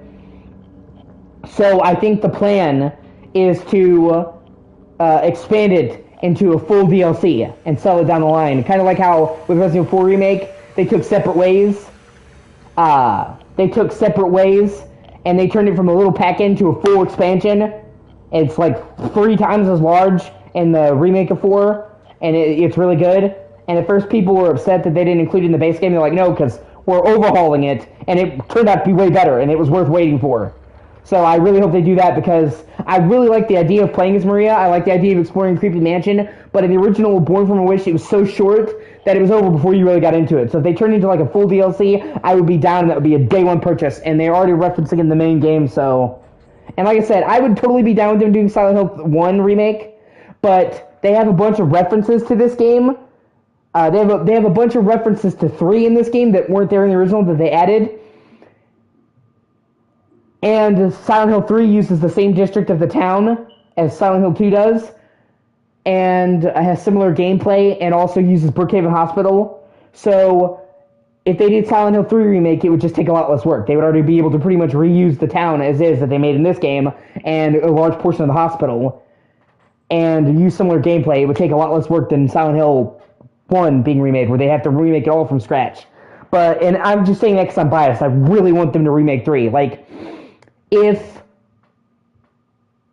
they took Silent Hill 3 and they remade it to this standard, I would spontaneously combust. I would be so over the moon. Like, just the thought of that makes me just fucking, like, imagine Silent Hill 3 remade to this standard. That would be fucking insane. And like I said, they already have the town district made for this game, so they could, it wouldn't be reusing assets because the original game did that. And just like the original game, they could have all these extra scenes if you have a save file of the remake on your memory card, or your system, you get what I mean. So it's like, I just want it so bad.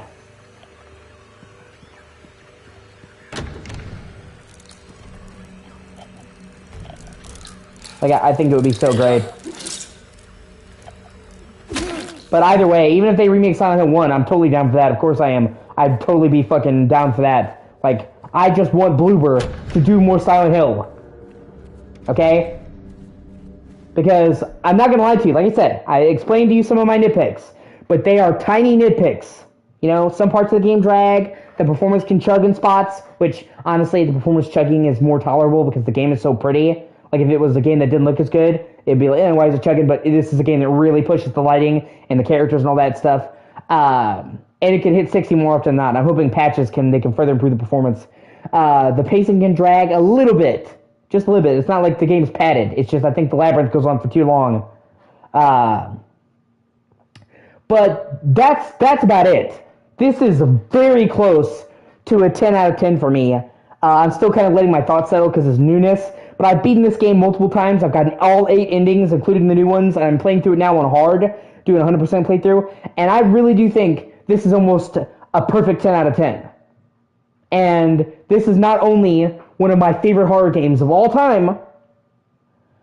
Not only do I like this more than the original, a lot more than the original. Not only is this one of my favorite horror games of all time, but this is a strong contender for 2024 Game of the Year for me.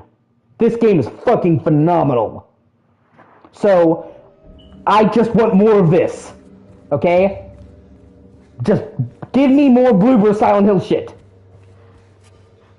And like I said, if they remade 3, I would just... Oh my god, I would fucking combust. Like, I fucking love 3 so much. And to think about it to this standard gives me goosebumps. Not only that, but my biggest problem with Silent Hill 3 was that the town part of the game was really lacking.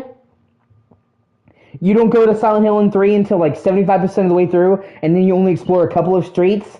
So it felt like the town part was like really half-baked compared to the rest of the game, which is only a minor complaint because, the game is so great otherwise that I don't care. But that presents a golden opportunity because in this game, they greatly expanded the town, and it worked beautifully. And they also added the other world to the town, and it worked beautifully. So for Silent Hill 3, they could take that same approach, and they could leave the structure of the game the same until you get to the town, and then greatly expand the town, and have a bunch of new places to explore and new side quests. And it wouldn't just be the same district of the town, because if they brought back the Otherworld town, Heather's Otherworld is significantly different than James, so the town would still look way different in the Otherworld version. And they could add new places besides the ones that were in Silent Hill 2. So, expanding the map in this game already works so well, it would work twice as well in 3. And so you, like in the third act, you have a massive town to explore before you head off to the conclusion in the amusement park. So that would just be fantastic. And then, I'm assuming they probably make the other areas bigger, which I've got no problem with that as well. But the town area is the one that really needs the overhaul. And that would pretty much fix my major problem from 3. And then hopefully they can also do what they did here and add other endings. Because Silent Hill 2 pretty much only had 2... I'm sorry. Silent Hill 3 pretty much only had 2 endings. And you could only get one of the endings in New Game Plus. So if they added more endings, which of course, yeah, exactly. That's what I'm saying. Silent Hill feels like a living, breathing world now because of all the shit they added to it. That's what I mean. So, like, if they could take the exploration that they added to this game and add it to Silent Hill 3, I would be in Nirvana. Like I said, that's the only area where it feels like the town, they skimped on it, so they could add a massive town section at the end of the game. And they've proven it works here, so they just use the blueprint. And like I said, they could add new areas to the town, because you don't explore every inch of the town in this game, this district. So they could add new areas that way, and they could add that. And like they add a bunch of references to Silent Hill 3. Like, for example, you get to actually go into Jack's Inn, and you can go in the apartment where Heather and Douglas stayed. And when you go there in the first with Maria's like, ooh, this is cozy. And James is like, no, there's something wrong with this room. And she's like, well, it's got to be better outside. And he's like, no, I don't think so. He's like, we should go. And then later on, when you come back to the town in the creepy segment, you can actually pull the peeling off the wall, and there's the fucking seal of Metatron from Silent Hill 3. That's like a whole big ass reference at it. I'm like, oh, that's so fucking cool.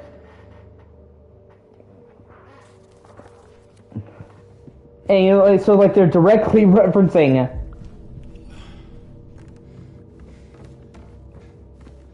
three. So I would just I would love it. But we'll see. Either way, even if they make a Silent Hill 1 remake or they make a new Silent Hill, I have total faith in Bloober. I just want more Bloober Silent Hill. And of course, I'm going to be getting Chronos when it comes out. We don't know when it's coming out. It looks great, but thus far all we have is 2025. So who knows? But as soon as it does, day one, because it's sci-fi, but it's like dirty sci-fi, and like it's such a unique setting. 1980s futuristic Poland, and then like it's sci-fi. And like the timeline's breaking apart, and you have like this giant like time suit on. It's like a giant globe. It looks really fucking cool. I'll send you the trailer for it later, but it looks really cool. And like they show him having a pistol, and then it shifts into a fist to melee. So it's like he has a transforming gun.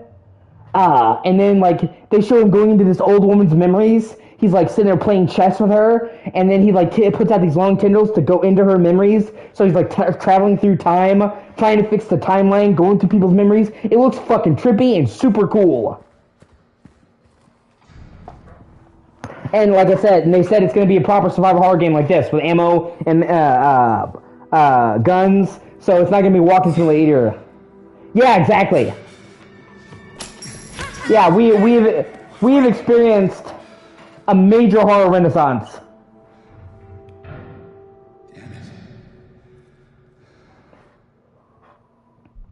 PS1 and PS2, and those respective generations, because not just Sony, but as an example, had such great horror libraries, and then PS3 and 360 horror games started to wane a little bit. There were still some good horror games on PS3 and 360, but there wasn't nearly as much amazing ones. And then, for much of PS4, we didn't really get hardly any horror games, and a lot of them were Slender clones. Like there was like a long period of time where we didn't get many major new horror games, and the ones we did get were like Slender clones, that weren't my swag. And even Resident Evil had gone dormant, and Silent Hill had gone dormant, because after 6 they went dormant for several years, I think. Yeah, 5 years. They're between 6 and 7. So, I mean, they re-released Revelations, but that's not the same thing, and that game had already been released. So it's like we went 5 years without a new Resident Evil game, a new main one. So, and then I honestly think Resident Evil 7 kicked it off. Resident Evil 7 was a breakout success. It brought Capcom back. It brought Resident Evil back. And from there, they just followed it up with more and more good games, and then everybody else saw it, and they're like, oh shit, this is a gold mine, and then everybody else jumped on that train. Like, I honestly believe we never would have seen a Silent Hill 2 remake if the Resident Evil remakes hadn't been so successful, because Konami looked at it like, man, the Resident Evil 2 and 3 and 4 remakes did super fucking well. They're like, we need a piece of that pie, and got this. So, like, it created a whole thing. So, yeah, like, you know, and now we have a ton of new horror games on the way. Resident Evil 9 is supposed to be announced soon. I've heard rumors it's probably going to be announced later this year for next year. And it makes sense because Resident Evil 7 to 8 is about 4 years. Yeah, exactly. I agree. Resident Evil 7 to 8 was 4 years because it's 2017 to 2021. So 2021 to 2025, it makes sense with their calendar that we would get Resident Evil 9 next year. And a lot of people have already said that Capcom is nearly finished it and that they're already showing it off to people. And I've heard rumors are going to show it off. And that's what they did with Resident Evil 8. They showed it off in October for May of the next year. So I wouldn't be surprised if, like, November, December, we get a big unveiling of Resident Evil 9 for sometime next year, or the next Resident Evil remake. Either way, the Resident Evil remakes have been so good that I'm down. Like, whatever Resident Evil thing Capcom is doing, I'm buying. Like I said, Resident Evil is one of the very few games that I'll just buy it. Pretty much. If Resident Evil's coming out, I'm getting it at launch. It's not like a doubt, you know what I mean? Like, a lot of times, like, I don't know if I want to get it, I'll think it over. Resident Evil, I'm getting it. It's one of the few game series where it's like, I'm getting it. So if it's another remake, I'll get it, because all the remakes they've done so far have been good. I even like Resident Evil 3 remake. I know a lot of people don't, but I really did. I literally got the platinum for it, so I beat it like 8 times, and beat it on Inferno, which is a bitch. Got all the collectibles. I love 4 remake, you know, so, like, if they did a Code Veronica remake, I'd be over the moon. If they did a Resident Evil 5 remake, but with more horror, I'd be over the moon. Like, if they did 9, like, whatever Capcom does, I'm fucking down. And then, you know, they just announced they're doing a sequel to Alien Isolation. Did you see that? They officially fucking announced they're doing an Alien Isolation 2. That is fucking amazing. Now, it's probably going to be a couple years, because they said that it's early in development. Okay? But just the fact that they're doing an Alien Isolation 2 tickles me so much, because Alien Isolation was so fucking good, and they didn't make a sequel, and it crushed me. So it seems like the whole renaissance of Alien from Romulus finally got Sega to give them the green light, and I'm like, fuck yes! And the sequel, like, Alien Isolation ended on a cliffhanger, so I'm like, yeah, baby! So, and then Chronos and, like, other games, like, we are going through a huge horror renaissance. We're getting a lot of great horror games, and I'm fucking here for it. And then the guy who did the original Silent Hill, who did Siren, is doing Slitterhead, his new horror game. He hasn't made a game in like 10, 15 years. It's like a big sandbox game where you can control people and fight demons. Fucking looks super awesome. Little low budget, but great. So yeah, Clock Tower's coming back now, and we may see remasters of other Clock Tower games and Haunting Ground. Like, yeah, it is a great fucking time to be a horror fan. It really, really is. Crow Country came out in May this year. Fucking fantastic. One of the best indie horror games I've ever played. Got the platinum for it, which required me to basically go through the whole game without getting hit too many times and get all the collectibles. I had the platinum. Fucking fantastic. So yeah, like, there's been so many good horror games coming out and so many good horror games on the way that we really are going through a great time of horror after, like, a long dormant period. And like I said, you can honestly almost trace it all back to Resident Evil 7. And even, like, Capcom's in general, because even, like, the non-Resident Evil games,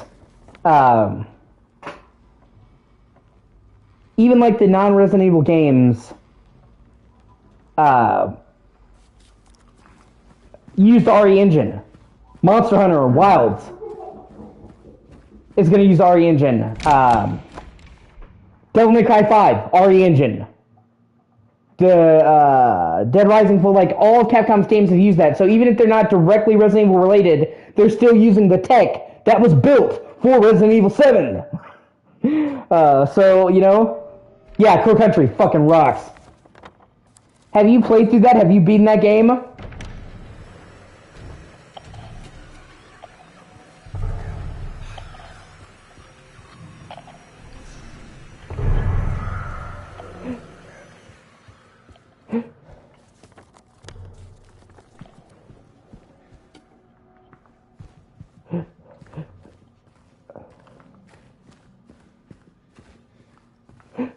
Fucking anxiety.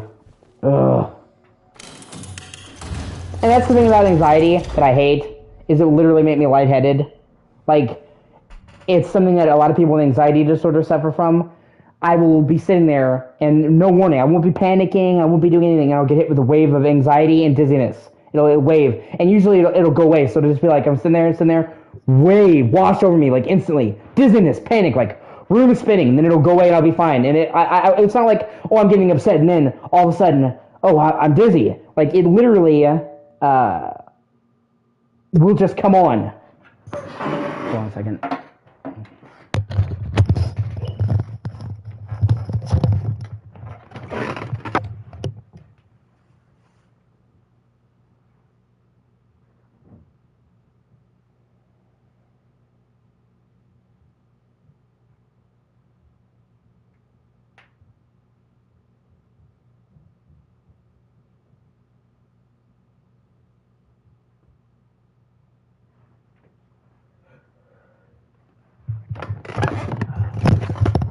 I'm gonna turn on the heating so it's getting a little hot.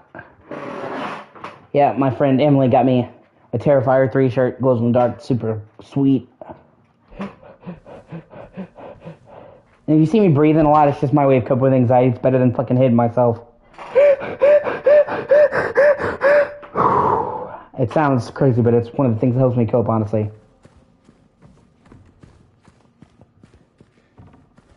Because it's basically like taking the time to feel anxiety. That makes sense.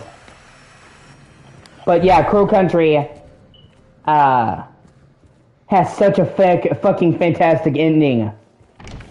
It has one of the best fucking twists I think I've ever played in a game.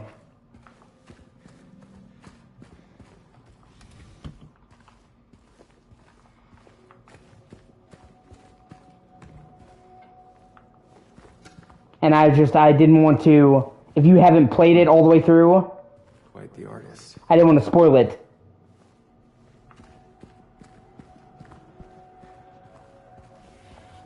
Because it is fucking phenomenal.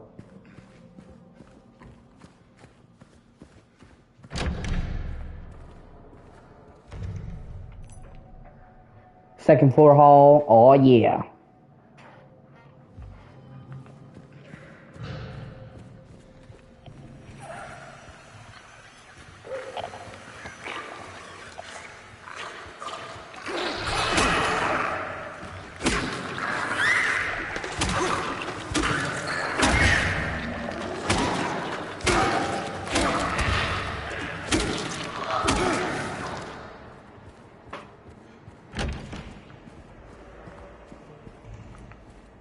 I'll save here just in case I die so I don't lose progress. And it's just such a fucking... It's just such a great, like...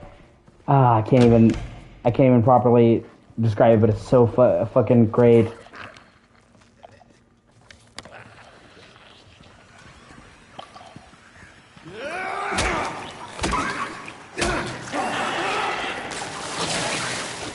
I'll be so thankful when I get the fucking handgun.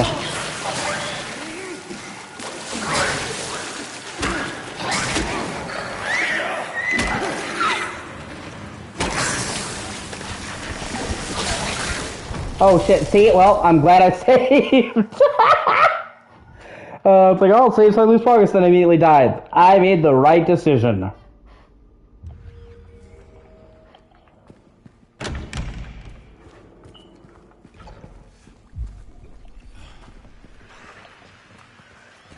Okay, I'm gonna try to kite this fucker away from the other one.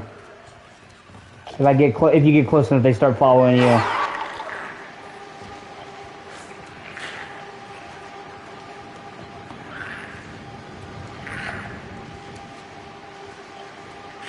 There we go.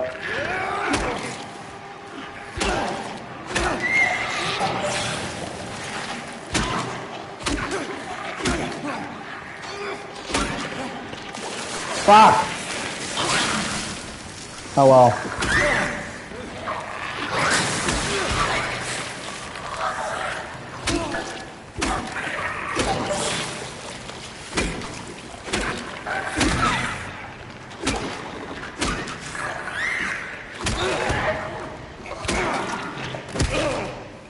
And they, one thing I really love is they add this fucking, in the prison, later on they add this amazing, thing where the lights in the prison are controlled on electrical grids. Each half of the prison is controlled by one grid, and the lights will only stay on for a few seconds when you pull a switch, and the switch will gradually come up till it turns off.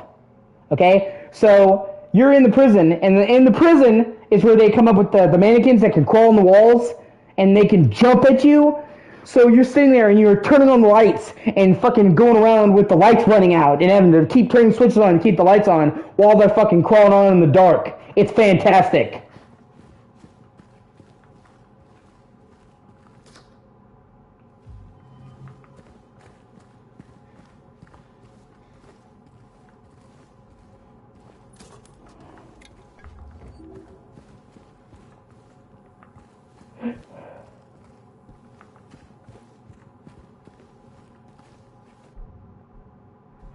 Let me make sure I've got everything.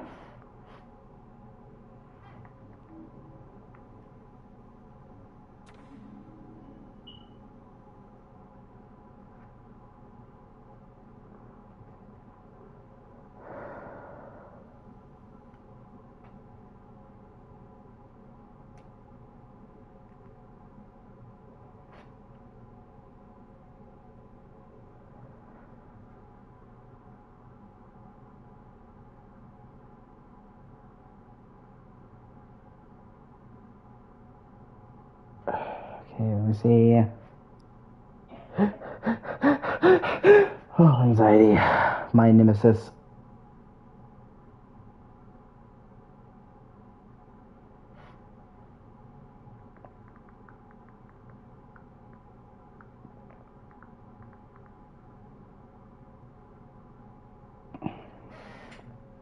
I wound up spending like $10 extra to get the deluxe version of this because it came with the part of the soundtrack.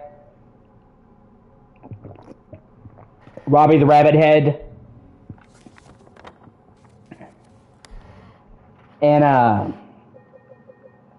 2 days early access, and I don't regret that at all.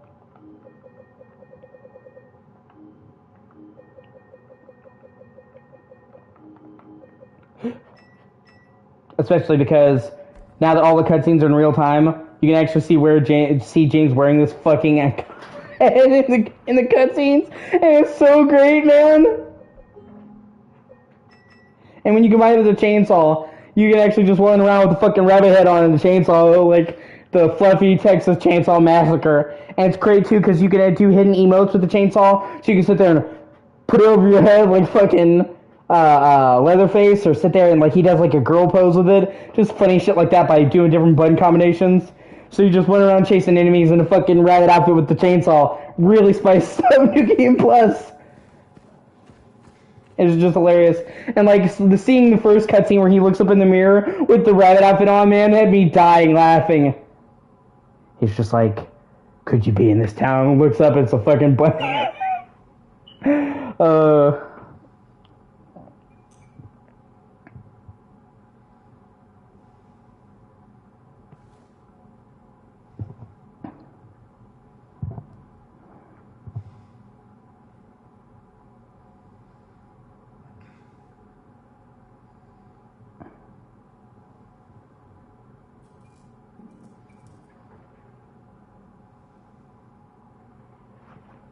It's it's great.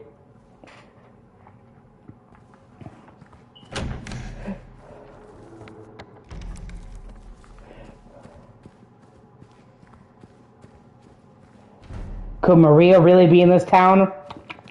Doc?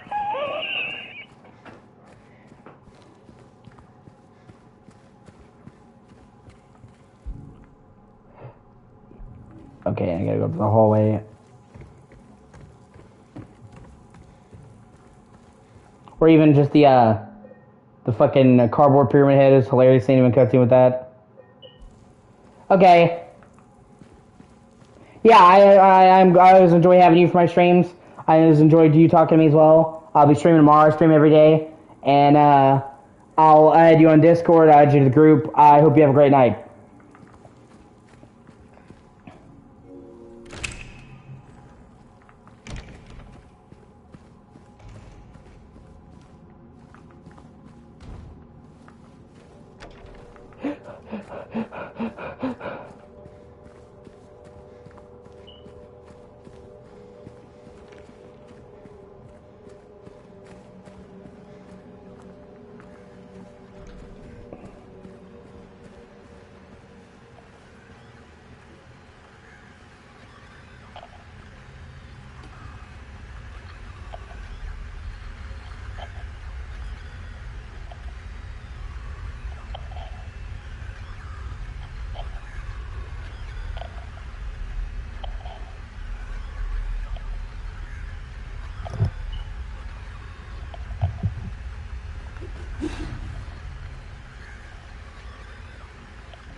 Yeah.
Honestly, you really need to just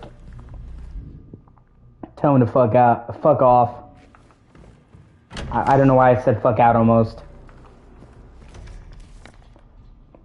He seems like a huge fucking douche.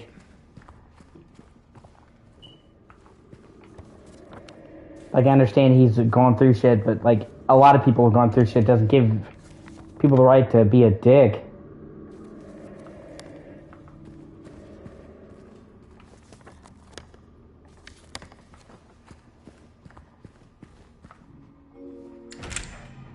I hate seeing people treat you badly.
Oh.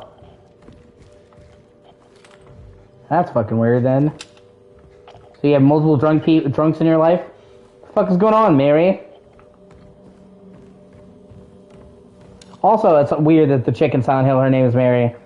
Could you be in that Silent Hill? In that town, Mary? Could you?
Yeah, well.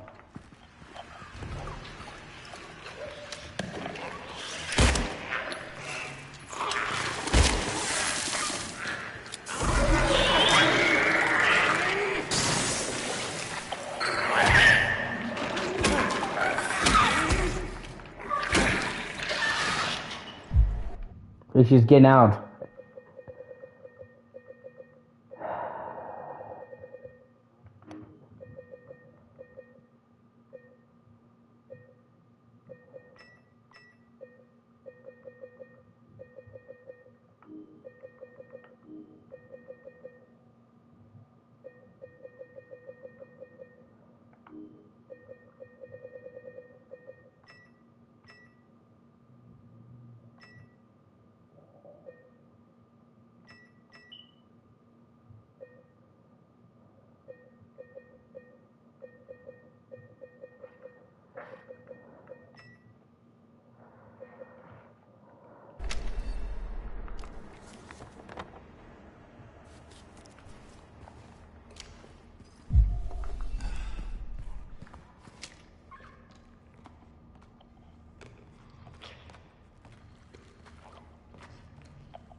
Shortcut.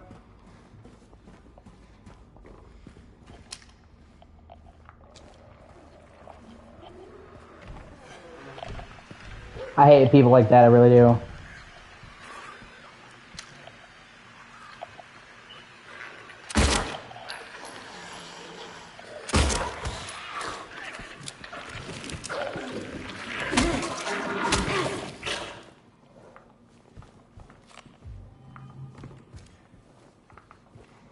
I need to talk to my cousin more. Oh, fuck. Hold on a second. I haven't talked to him in a while. He's much younger than me. I'm almost like his uncle. It's not, he just lives in Nicholasville still. He's far away from me, and it's hard for me to find time to talk to him. It's not like I don't want to. I love him. He's a good kid. He's gonna be 15 this year. Or is he? Hold on. Yeah, he's gonna be 15 this year. It's fucking crazy. I was there when he was born.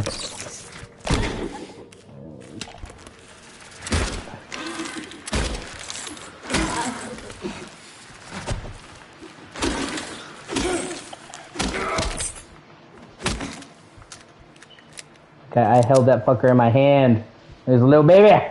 Now he's almost a grown-ass man.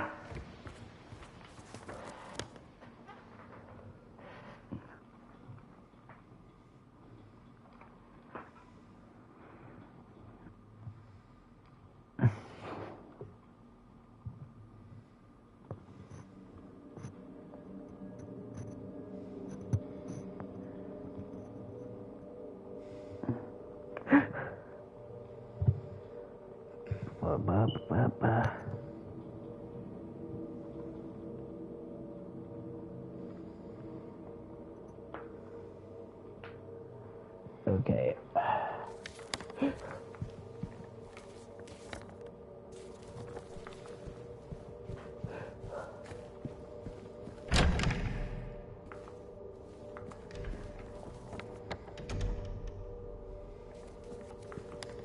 I worry sometimes that he'll think that I don't love him or something like that, which couldn't be further from the truth. I love him with pretty much everything in me.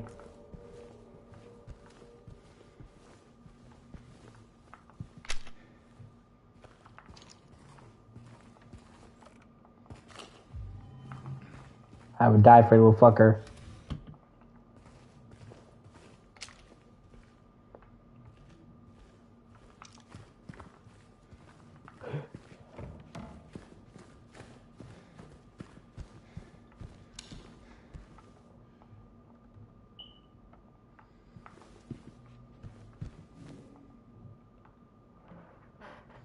Ah, fuck, I didn't get that. Yeah, I gotta go back downstairs, get the apple. I died, I forgot to re-get it. Oh well, shit happens.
I don't really have any cousins that I'm close to besides him. I don't really have any other cousins besides him.